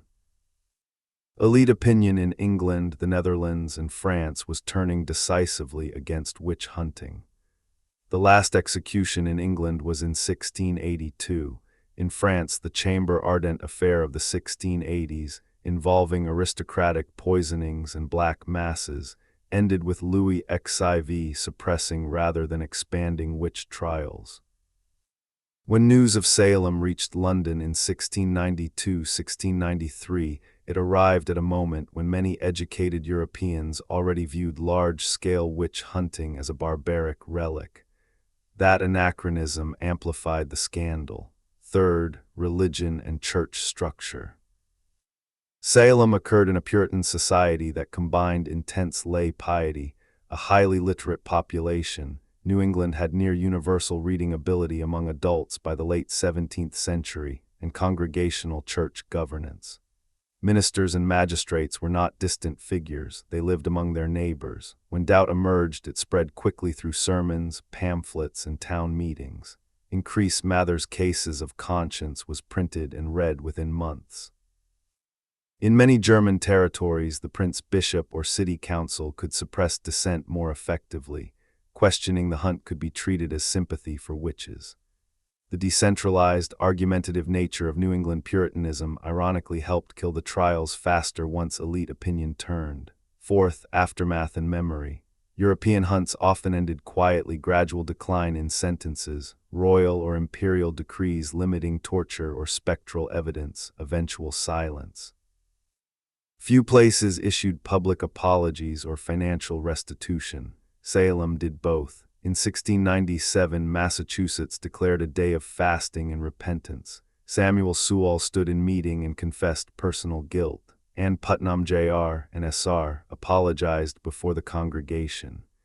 In 1711, the General Court reversed attainders for 22 of the condemned and awarded small sums to heirs. Those formal acts of contrition, rare in the European context, made Salem a story of fallibility and eventual self-correction. It became possible to say, "We were wrong, we learned, we fixed it." That narrative arc proved irresistible to later liberal democratic societies that wanted to believe progress was possible. Fifth, the literary and theatrical afterlife. No European witch hunt produced anything comparable to The Crucible. Salem had Arthur Miller. It had Hawthorne. The Scarlet Letter is set later but deeply informed by ancestral guilt. His great-great-grandfather was Judge Hathorne. It had Longfellow's poem Giles Corey of the Salem Farms. It had novels, children's books, operas, television episodes, video game references. The European hunts, by contrast, were remembered mostly in local folklore or dry academic monographs until very recently. Salem's small scale made it narratively manageable. 20 named victims, a limited cast of accusers, a clear beginning, middle, end, dramatic courtroom scenes, individual voices preserved in court records. The mass hunts in Bamberg or Wuisberg overwhelm with sheer numbers. It is harder to turn 900 anonymous executions into a single coherent story. Sixth, the American exceptionalism angle. Once the United States became an independent republic that defined itself against Old World superstition and tyranny, Salem offered a convenient morality tale. This is what happens when religious fanaticism is allowed to override law and reason. We did it once, we repented, and we never did it again. European nations had a harder time claiming such clean moral distance from their own pasts. So Salem stands out not because it was the bloodiest, it was not, but because it was one of the last, one of the best documented, one of the quickest to self-correct, and the one that happened in a society whose descendants went on to dominate global English language culture, education, media, and law. We step back into the physical world of 1692 in Part 7. If the previous section showed us how Salem fits and does not fit into the vast, centuries-long European witch hunt landscape, this chapter brings us home. Literally home to the timber-framed houses, the frost-covered fields, the muddy cart tracks, the smell of wet wool and wood smoke, the taste of rye bread that may or may not have carried something poisonous, the creak of floorboards under small feet in a parsonage kitchen during the hardest winter anyone could remember. History is not only made of ideas, confessions, and court transcripts. It is made of things: soil quality, weather patterns, harvest failures, boundary stones moved in the night, the weight of a flintlock musket carried home from King Philip's War 16 years earlier, the price of a cow, the distance to the nearest grist mill, the color of the sky in February when the sun barely clears the treetops by noon. Salem Village in 1692 was not the picturesque colonial hamlet that modern imagination sometimes paints. It was a straggling collection of about 90 to 100 farmsteads spread across roughly 10 square miles of rolling, rocky land north of Salem town. The soil was thin, stony New England glacial till nowhere near as fertile as the Connecticut River Valley or the tidewater lands farther south. Farmers scratched out a living growing Indian corn, maize, rye, barley, peas, beans, pumpkins, and a little wheat when the weather cooperated. Livestock, cows, pigs, sheep, a few oxen were more valuable than cash. A good milk cow could be worth 10 to 15 pounds sterling, roughly a year's wages for a laborer. Most families owned between 20 and 100 acres, but only a fraction was cleared and arable. The rest was woodland used for fuel, building timber, pasturage, and hunting. Winters were brutal. Average January temperatures hovered between 20 degrees F and 30 degrees F, -7 degrees C to -1 degrees C. Nights frequently dropped below zero.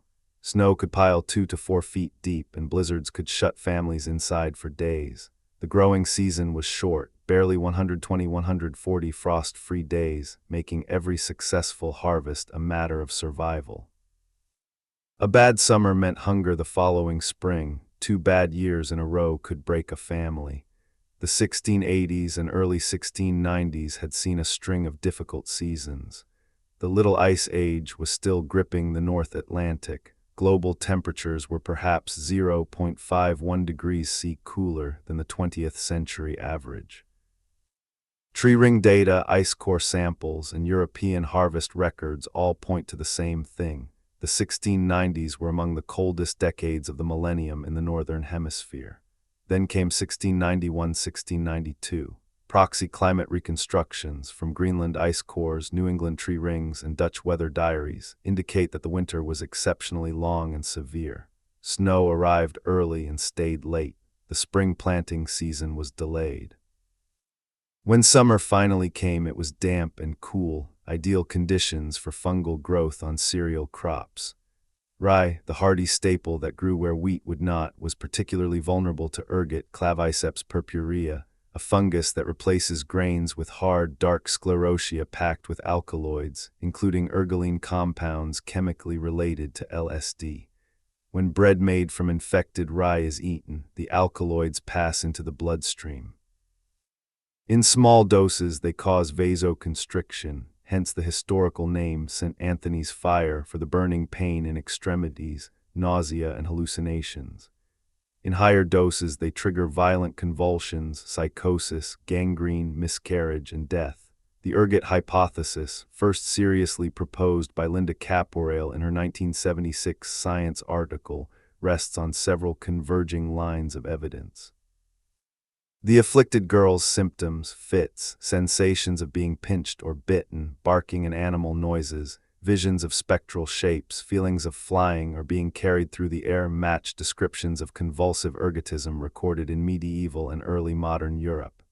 Outbreaks were most common in cold, wet springs and summers when rye was the main grain and poor families ate the cheapest, most contaminated loaves. Salem village was rye-dependent, wheat was a luxury. The Parris household, where the fits began, relied heavily on rye grown on village land. The girls were young, prepubertal, and pubertal girls appear more sensitive to ergot alkaloids than adults. Once the initial cases appeared, social contagion, mass psychogenic illness could spread the behaviors even after the contaminated grain was gone. Skeptics point out valid weaknesses. Not everyone in the village fell ill, why only certain households? Ergotism usually affects whole communities at once, not a select group of adolescent girls. The fits continued into summer and fall, long after the winter rye would have been consumed. Alternative medical explanations have been offered: epidemic encephalitis lethargica, though that peaked later, Lyme disease, transmitted by ticks in the same region, carbon monoxide poisoning from poorly vented hearths, even post-traumatic stress disorder from frontier violence. Yet none of these alternatives explain the full symptom cluster as cleanly as ergot plus social amplification. Beyond biology, the material landscape shaped the social one. Land was scarce and contested. Salem village had split from Salem town in the 1670s partly because villagers resented paying taxes to support a distant church and harbor they rarely used. Internal divisions ran deep.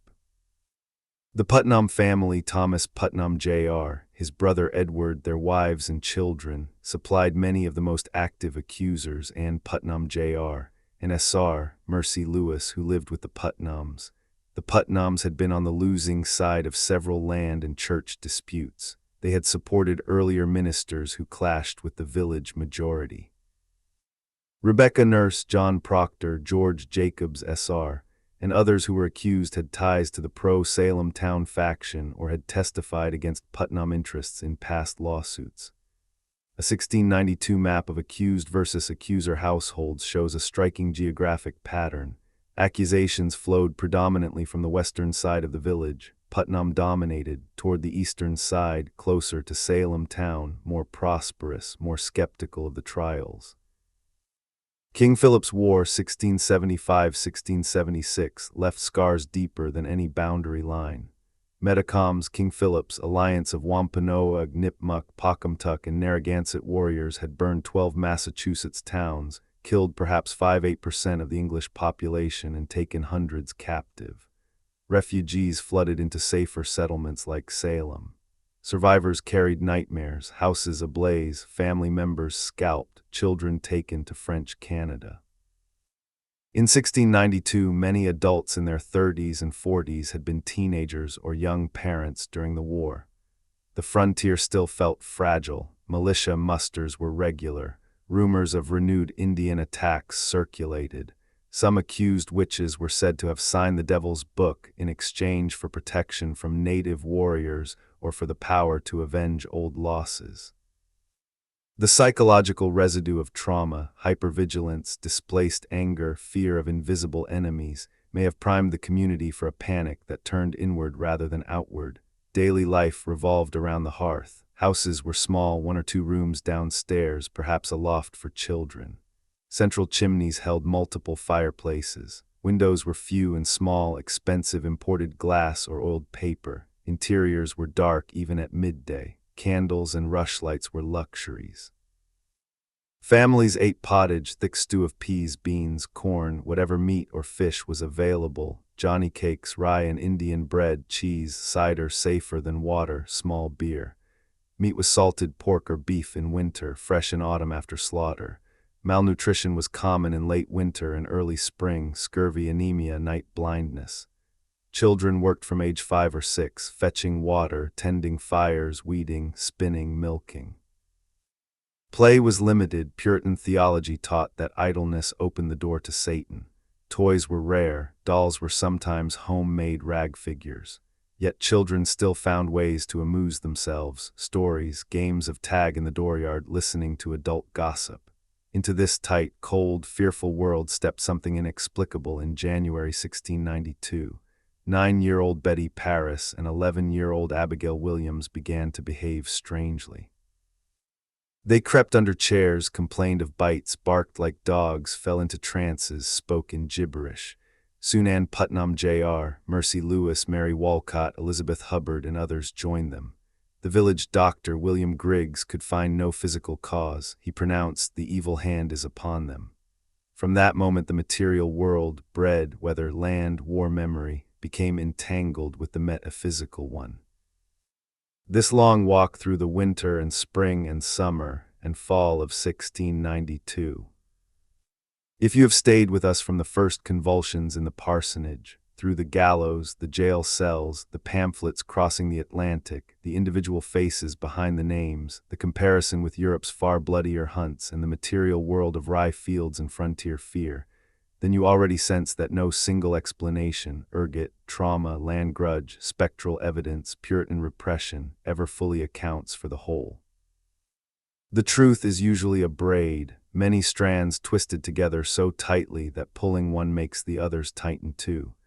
This chapter follows one of the strongest, darkest strands in that braid: power, money, property, and the small, everyday ways people gain advantage when fear gives them permission to settle old scores. Let us begin with the simplest, most concrete mechanism: forfeiture of property. Under English law as it stood in 1692, a person convicted of felony and witchcraft was a felony under the 1604 English statute still in force in Massachusetts, forfeited all real and personal property to the Crown, or in the colonies to the colonial government.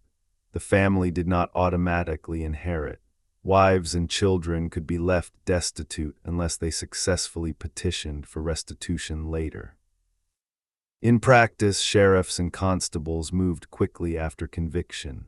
They inventoried the house, seized livestock, took household goods, sold what they could at public vendue auction, and turned the proceeds over to the treasury after deducting their own fees.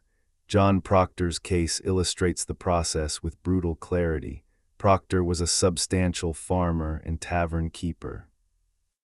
He owned a 700-acre farm, large by village standards, several houses in Salem town, and considerable personal property: cattle, horses, tools, furniture, cider presses. After his arrest in April 1692 and conviction on August 19, the sheriff's men entered his properties. They carried away 14 head of cattle, 4 horses, 30 swine, household linens, brass and pewter, bedding, clothing, even the tavern's stock of liquor. His wife Elizabeth, pregnant at the time of arrest, gave birth in Boston jail in late summer. When she was eventually released, she found almost nothing left. The family spent years suing for recovery. In 1711 they received partial restitution, about £79, but much had already been sold or consumed. Rebecca Nurse's family suffered similarly. She and her husband Francis had accumulated a comfortable estate, land, orchards, livestock. After her execution on July 19, 1692, Francis was forced to pay jail fees for her imprisonment, a bitter irony. Families paid to keep their loved ones alive in chains. When he died in 1695, the estate was still entangled in forfeiture claims. The Nurse children fought a long legal battle. Only in 1712 did the General Court formally reverse her attainder and allow inheritance to proceed cleanly. Not every victim lost everything. Some had property held in trust, or sympathetic relatives hid assets, or the seizures were incomplete because sheriffs were overwhelmed. But the threat of forfeiture hung over every accused person who owned anything. It created a perverse incentive: confess, name others, and you might buy time or leniency, perhaps even keep your goods if you turned Crown witness. Refuse to confess and die protesting innocence, and your children could end up paupers. Now shift the lens from economics to politics and patronage. The Massachusetts Bay Colony in early 1692 existed in a constitutional limbo. The old 1629 charter had been revoked in 1684 under Charles II. Sir Edmund Andros had ruled as royal governor from 1686 to 1689, hated by Puritans for imposing Anglican services, dissolving town meetings, and demanding land titles be re-patented with fees. The Glorious Revolution of 1688–89 in England triggered his overthrow in Boston on April 18, 1689. For 3 years, the colony governed itself under a provisional council led by Simon Bradstreet. No royal charter existed. No legally constituted courts of oyer and terminer could be formed without higher authority. Then, in May 1692, Sir William Phips arrived from London with the new charter of 1691. It was a compromise document. Massachusetts kept most of its elected assembly and religious autonomy, but accepted a royal governor appointed by the crown. Phips, a self-made man from Maine who had grown rich salvaging treasure from a Spanish wreck, was inexperienced in government.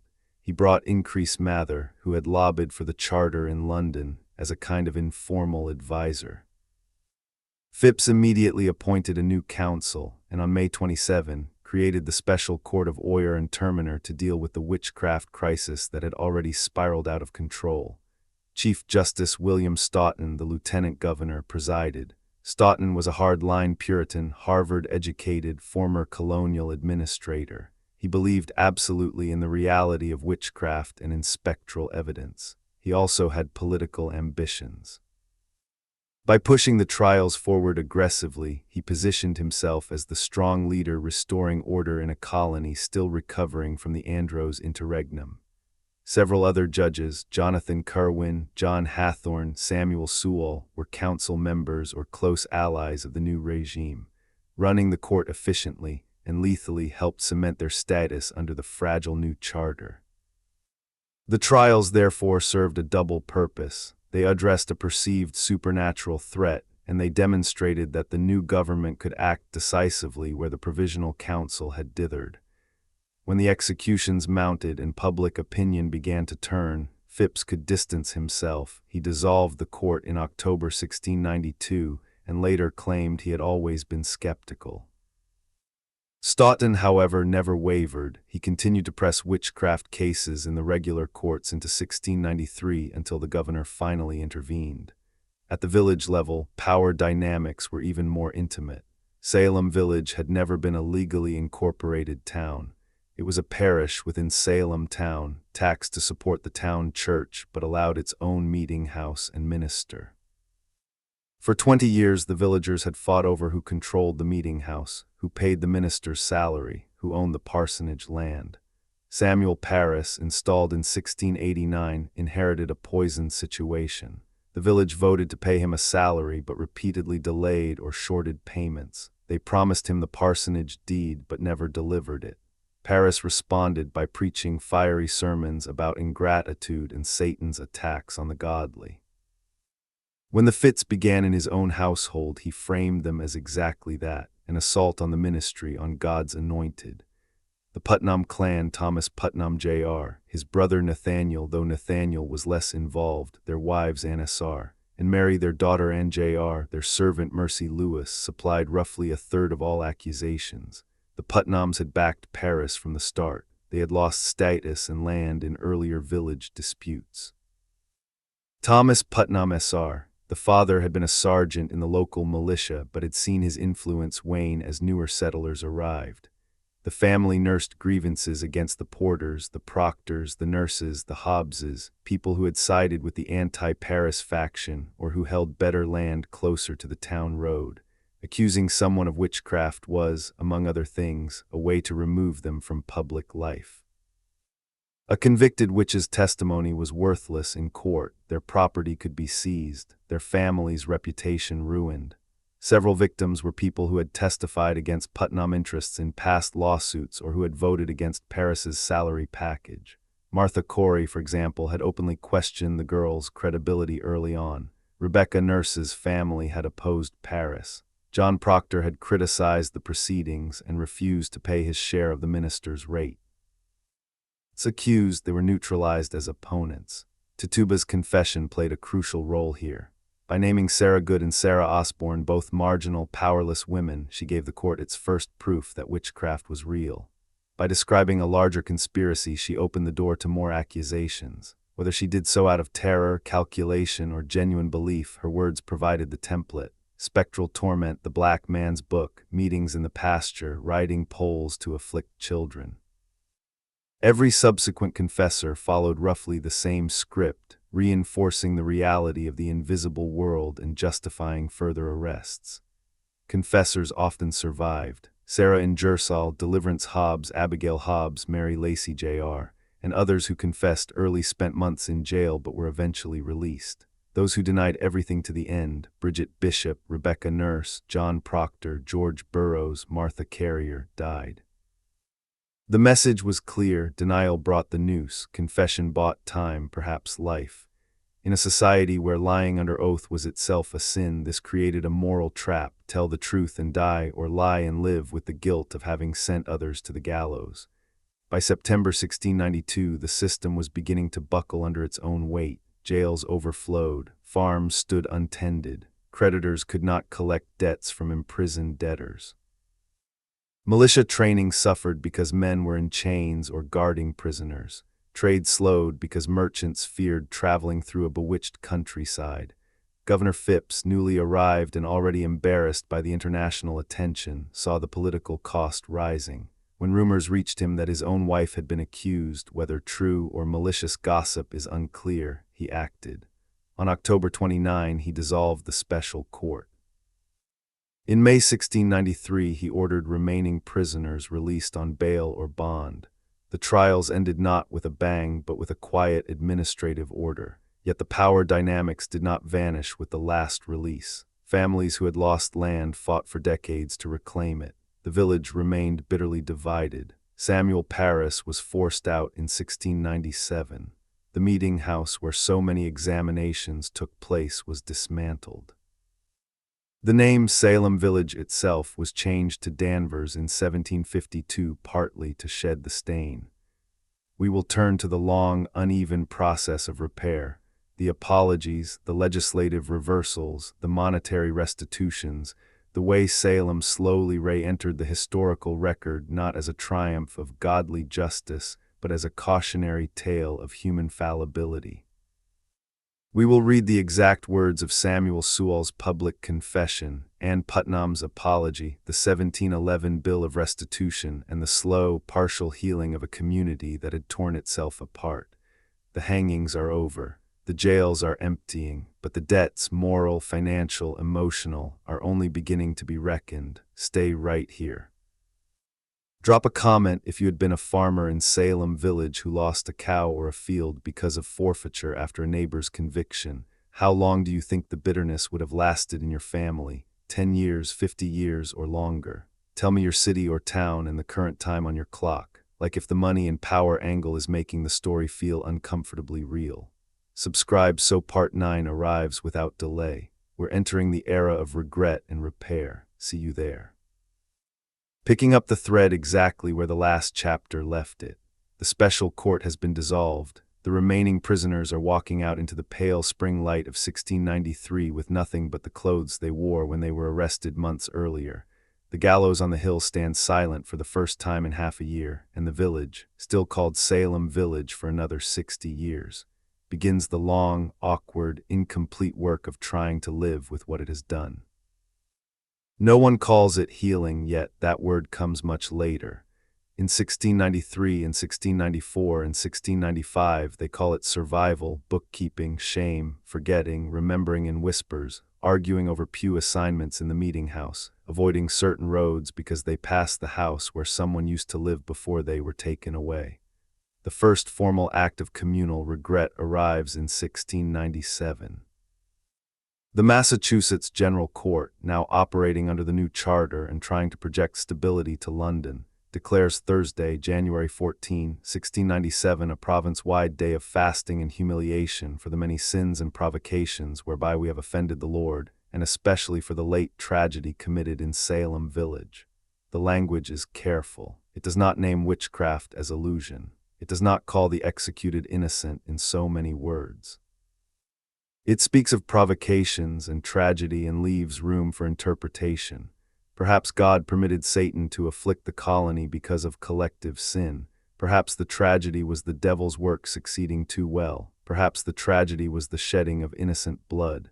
Different ministers preached different emphases that day, but the fact of a public fast was itself a signal. The colony as a whole was willing to bow its head and say something had gone terribly wrong. In Boston's Old South Meeting House that same January 14, Samuel Sewall, merchant, printer, judge on the court of Oyer and Terminer, member of the governor's council, stood up during the afternoon service. His minister, Reverend Samuel Willard, read aloud a paper Sewall had written and signed. The congregation listened in near total silence as these words were pronounced. Samuel Sewall, sensible of the reiterated strokes as of God upon himself and family, and being sensible that as to the guilt contracted upon the opening of the late commission of Oyer and Terminer at Salem, to which the order for this day relates, he is, upon many accounts, more concerned than any that he knows of, doth hereby accept the blame and shame of it, asking pardon of men, and especially desiring prayers from all that at any time have been offended by his means, that God would not leave more guilt upon himself and his family, nor upon the land, but that he would powerfully and plentifully pardon and be reconciled to his people. Sewall did not say, "I was wrong." He did not say the trials were unjust. But he did something rarer and in some ways more powerful. He accepted personal moral responsibility in public by name in the most visible church in the capital. He linked his own family's subsequent misfortunes. His wife had died in 1696. Several children had died young to possible divine displeasure over his role in the court. The gesture was not theatrical. Sewall was a reserved, meticulous man who kept a diary for decades. He recorded the event briefly. I stood up and owned my guilt before the congregation. For the rest of his life, he marked January 14 as a private day of humiliation, fasting even when the province no longer proclaimed it. Other jurors followed, though less dramatically. In 1696, 12 men who had served on the trial juries signed a document that circulated in manuscript and was later printed. We whose names are underwritten, being in the year 1692 called to serve as jurors in court at Salem. Upon the several trials of many accused of witchcraft, do hereby declare to all now and in time coming that we were sadly deluded and mistaken in the apprehending and condemning of persons, and do humbly beg forgiveness of God and from all whom we have thereby injured. Among the signers was Thomas Fisk, foreman on several juries. Their statement is more explicit than Sewall's, deluded and mistaken, condemning persons upon the evidence of the afflicted, which we now see was not sufficient, yet even they frame the error as collective delusion rather than malice or corruption. The most emotionally charged apologies came from two of the afflicted girls themselves, Ann Putnam Jr. and her mother Ann Putnam Sr. In 1706, under the ministry of Joseph Green, who had replaced Samuel Parris in 1697 and worked hard to reconcile factions, Ann Putnam Jr., now 26, unmarried, still living in the village, stood before the congregation and read a statement prepared with Green's assistance. I desire to be humbled before God for that sad and humbling providence wherein I was an instrument, though one of the least, of accusing several persons of a grievous crime, whereby their lives were taken away from them, persons of whom I had no knowledge but by the report of others, and upon the account of spectral evidence, which I then believed to be true, but now I see it was a great delusion of Satan. I heartily ask forgiveness of all those unto whom I have given just cause of sorrow and offense, whose relations have been taken from them in such a way, and I do promise, by the grace of God, to be more careful for the time to come. The congregation voted unanimously to restore her to full communion.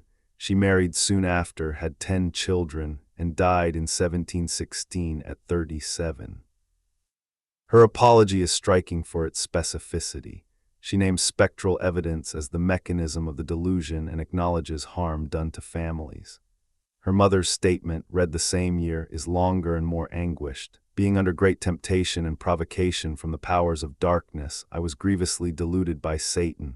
I did grievously sin against God in that I was an instrument of accusing several persons of a grievous crime, whereby their lives were taken away. Some of whom I had no personal knowledge of, I desire to lie in the dust and to be humbled for my sin, begging forgiveness first of God, and then of all those unto whom I have given offense. Anasar died in 1707, shortly after this public act. These apologies were not universal. Many accusers never spoke publicly again. Abigail Williams, one of the most active early accusers, disappears from records after 1692. Mercy Lewis, who lived with the Putnams and accused George Burroughs of murdering his wives, married, moved to the frontier, and left no recorded regret. Some families of victims refused to forgive. The nurse descendants carried resentment for generations. Rebecca's great-grandson Phineas Nurse wrote in the 1750s that the family still felt the injustice keenly. Legislative repair came slowly and incompletely. In 1711, the General Court passed an act to reverse the attainders of George Burroughs and others for witchcraft. It reversed attainders' convictions that caused forfeiture for 22 named individuals, including Burroughs, John Proctor, Rebecca Nurse, Martha Carrier, George Jacobs, John Willard, Martha Corey, Giles Corey, Bridget Bishop, Alice Parker, Ann Pudeator, Wilmot Red, Margaret Scott, Mary Easty, Sarah Wilds, Lydia Dustin, and several others who had died in prison or been convicted but not executed. The act restored civil rights and allowed heirs to inherit property as if no conviction had occurred. It also awarded modest restitution, £79 to the Proctor heirs, £24 to the Nurse family, smaller sums to others, roughly what a good farm year might have earned. No compensation was given for pain, imprisonment, or emotional loss. Not everyone was included. Tituba, Sarah Good, Sarah Osborne, and some who died in prison without formal conviction received nothing.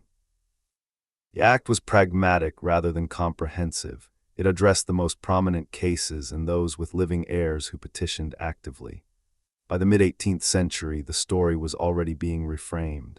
In 1734, Thomas Brattle's 1692 letter, written anonymously at the time criticizing spectral evidence, was printed.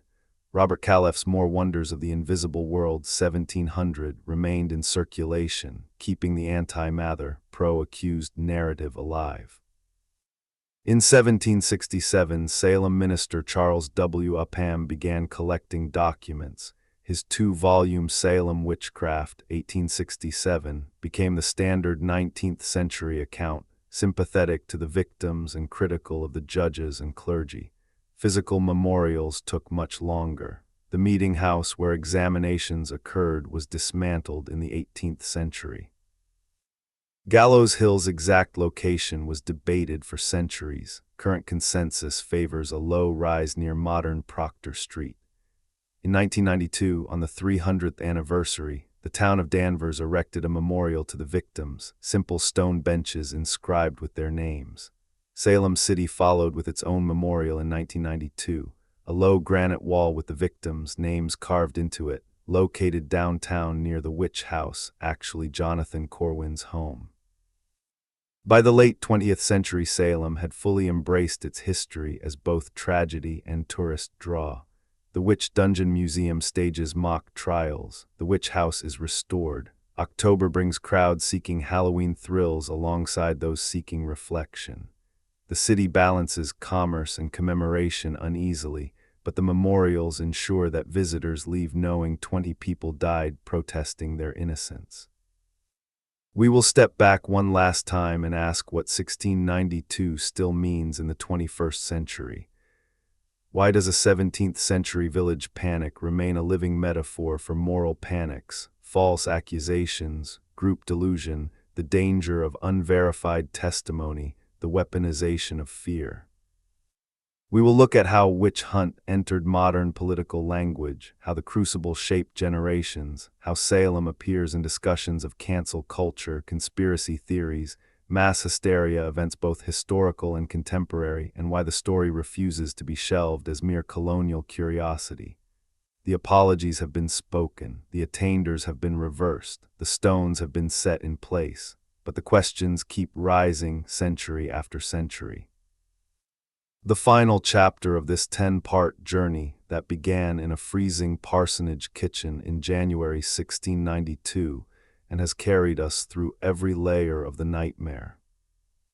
The fits, the accusations, the courtroom theatrics, the hangings, the pressing stones, the overflowing jails, the pamphlets that crossed oceans, the individual hearts that broke or hardened, the comparison with Europe's far larger hunts, the rye fields and frontier fears, the land grudges and political ambitions, the apologies spoken in hushed meeting houses, the slow legislative erasures of attainder, the memorials carved 3 centuries later.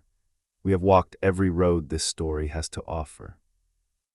Now, in the closing distance, we ask the only question that still matters after all the facts have been laid out.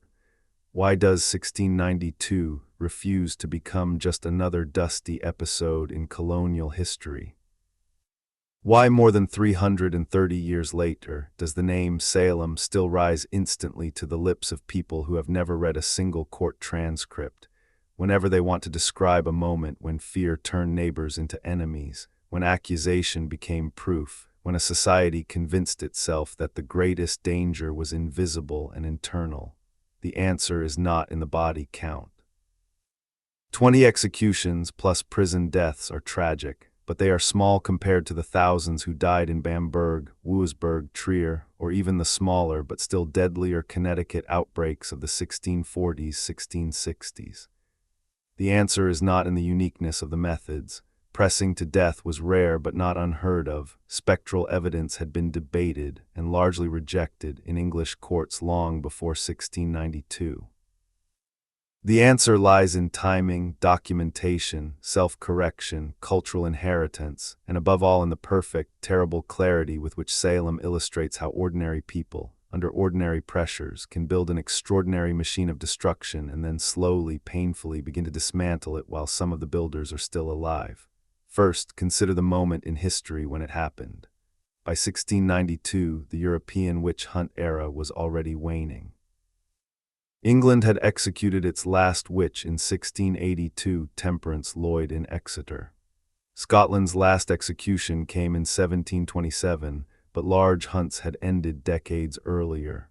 France had suppressed its own aristocratic poison and black mass scandal in the 1680s and quietly let the crime fade from serious jurisprudence. The intellectual tide was turning. Locke's essay concerning human understanding appeared in 1689, Newton's Principia in 1687. Empiricism, probability, the demand for reproducible evidence, these were already in the air among the educated. When news of Salem reached London coffeehouses and parliamentary corridors, it arrived as an anachronism, a colonial backwater reenacting a drama that sophisticated Europe thought it had outgrown. That very belatedness made the scandal sharper. It was not "they still do this in the Dark Ages," it was "they are doing this now in our own empire under our own legal traditions." The contrast between metropolitan skepticism and colonial zeal amplified every report. Second, the documentation is unmatched. No other witch hunt of comparable scale survives in such density of primary sources. We have the original court records, hundreds of pages of depositions, indictments, warrants, midamuses, execution orders, preserved because Massachusetts clerks were meticulous and because Increase Mather and others printed pamphlets almost in real time. We have Deodat Lawson's eyewitness narrative, 1692, Cotton Mather's Wonders of the Invisible World, 1692, Robert Calef's Counter Blast More Wonders, 1700, Samuel Sewall's diary entries, Increase Mather's Cases of Conscience, Thomas Brattle's anonymous letter of critique, the jurors' joint apology, the victims' family petitions, the 1711 Restitution Act. No European hunt of similar size left behind anything close to this density of contemporary voices, both for and against. Because so much was written down as it happened, later generations never had to rely on folklore or second-hand chronicles. The voices of Bridget Bishop, Rebecca Nurse, John Proctor, Tituba, and Putnam Jr., Samuel Sewall are still audible in their own words. That immediacy keeps the story alive and uncomfortably personal. Third, the self-correction came unusually fast and was unusually public. Many European hunts simply petered out when the accusations grew too absurd, or when a new prince bishop arrived, or when the treasury could no longer afford the trials. Few places issued formal apologies while the participants were still breathing. In Salem, the reversals began within 5 years. The 1697 fast day, Sewall's confession, the juror's statement, and Putnam's apology in 1706, the attainder reversals and small restitutions in 1711. Those acts created a narrative arc rare in witch hunt history: delusion, right arrow; atrocity, right arrow; recognition, right arrow; repentance, right arrow; repair. That arc is psychologically satisfying to later societies that want to believe humanity can learn from its mistakes. It allows Salem to be taught not only as horror, but as hope, proof that even a community capable of judicial murder can eventually say we were wrong. Fourth, the cultural and literary inheritance is overwhelming. No other witch hunt produced a single work as influential as Arthur Miller's The Crucible, 1953. Miller did not write a documentary, he wrote a parable for his own time. Facing HUAC subpoenas, blacklisting, the pressure to name names, he found in Salem the perfect mirror. Spectral evidence became secret testimony, the afflicted girls became informers, the Devil's Book became the Communist Party roster, refusal to confess became heroic integrity. The play is taught in high schools across the English-speaking world and beyond. It has been staged thousands of times. It has been filmed, televised, operatized. Because of The Crucible, witch hunt detached itself from literal witchcraft and became a universal political metaphor for any investigation perceived as ideologically driven, unfair, or persecutory. No one says this is another Wurzburg or this is another Trier. They say this is a witch hunt or this is Salem all over again. The phrase carries Miller's DNA. That metaphorical power has only grown in the digital age. Whenever a public figure claims to be the victim of a coordinated smear campaign, whenever social media erupts in outrage over an accusation that spreads faster than evidence can catch up, whenever a community turns on one of its own on the basis of viral screenshots or anonymous testimonies, the word witch hunt resurfaces, and with it, almost inevitably, the word Salem. The analogy is not always precise. Salem involved state power and capital punishment. Most modern online pile-ons do not, but it is emotionally resonant because Salem remains the clearest historical example of how quickly certainty can form around unprovable claims, how authority can amplify rather than question those claims, and how long the damage lingers even after the mechanism is stopped. Fifth, Salem is small enough to feel human, yet large enough to feel systemic. 20 executions are comprehensible. One can learn every name, every story, every last recorded word. Bamberg's 900 executions in a decade become a statistic. Salem's 20 remain faces. Yet the mechanisms were fully systemic. Spectral evidence was court-sanctioned. Judges were high officials. Ministers preached supporting sermons. The government created a special tribunal. The scale is intimate enough for empathy, formal enough for institutional critique.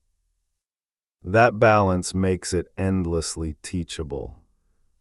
Today, in 2025 and beyond, Salem appears in discussions of mass psychogenic illness, TikTok tick outbreaks, 2020-2022, cancel culture and online outrage, cycles conspiracy theories that spread virally, QAnon COVID origin claims, prosecutorial overreach in high-profile cases, the reliability of eyewitness and recovered memory testimony, the dangers of allowing rumor or spectral digital evidence, deepfakes, anonymous accounts, to influence real-world consequences. Each generation finds its own reflection in the mirror.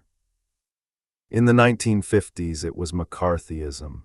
In the 1980s, 1990s, it was the daycare sex abuse panic and recovered memory cases. In the 2010s, 2020s, it is social media pile-ons, political polarization, and the speed with which accusation can become social death. The story adapts because the underlying psychology does not change. Fear of an invisible enemy, the comfort of moral certainty, the pressure to conform, the temptation to save oneself by sacrificing another. And yet, because of the apologies, the restitutions, the memorials, Salem also carries a counter-message. Societies can stop. They can look backward and say, we did this and it was wrong. They can carve names into granite so no one forgets. They can teach the story to children so the next generation has a better chance of recognizing the early signs. So we end where we began, in a small, cold house in a frontier village, with two little girls creeping under furniture, barking like dogs, crying out that invisible hands are pinching them. Everything that followed flowed from that moment.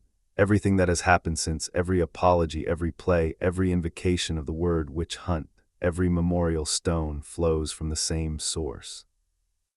The events of 1692 did not invent human fear or human cruelty or human fallibility, but they concentrated those things into a single, clear, documented, self-examining episode that the world has never been able to look away from. Thank you for walking this entire road with me, from the first fit to the last apology, from the rye fields to the global metaphor. If this series has moved you, taught you, unsettled you, or made you think differently about how fear moves through crowds, then it has done what history at its best can do. In the comments, tell me, after 10 parts, what is the single most haunting or important lesson 1692 still holds for you personally in 2025? Where in the world are you watching this finale, and what time is it exactly where you are? If you haven't already, hit subscribe. There are more stories from the past that still speak to the present, and I hope you'll join me for them. Drop a like if this journey mattered to you. And above all, remember the names carved in the memorials: Bridget Bishop, Rebecca Nurse, John Proctor, George Burroughs, Martha Carrier, Giles Corey, and all the rest. They were not archetypes, they were people, and because we still talk about them, they still matter. This is the end of our time in 1692. Thank you for watching all 10 parts. I'll see you in the next history story. Stay curious, stay kind, and stay awake. Goodbye for now.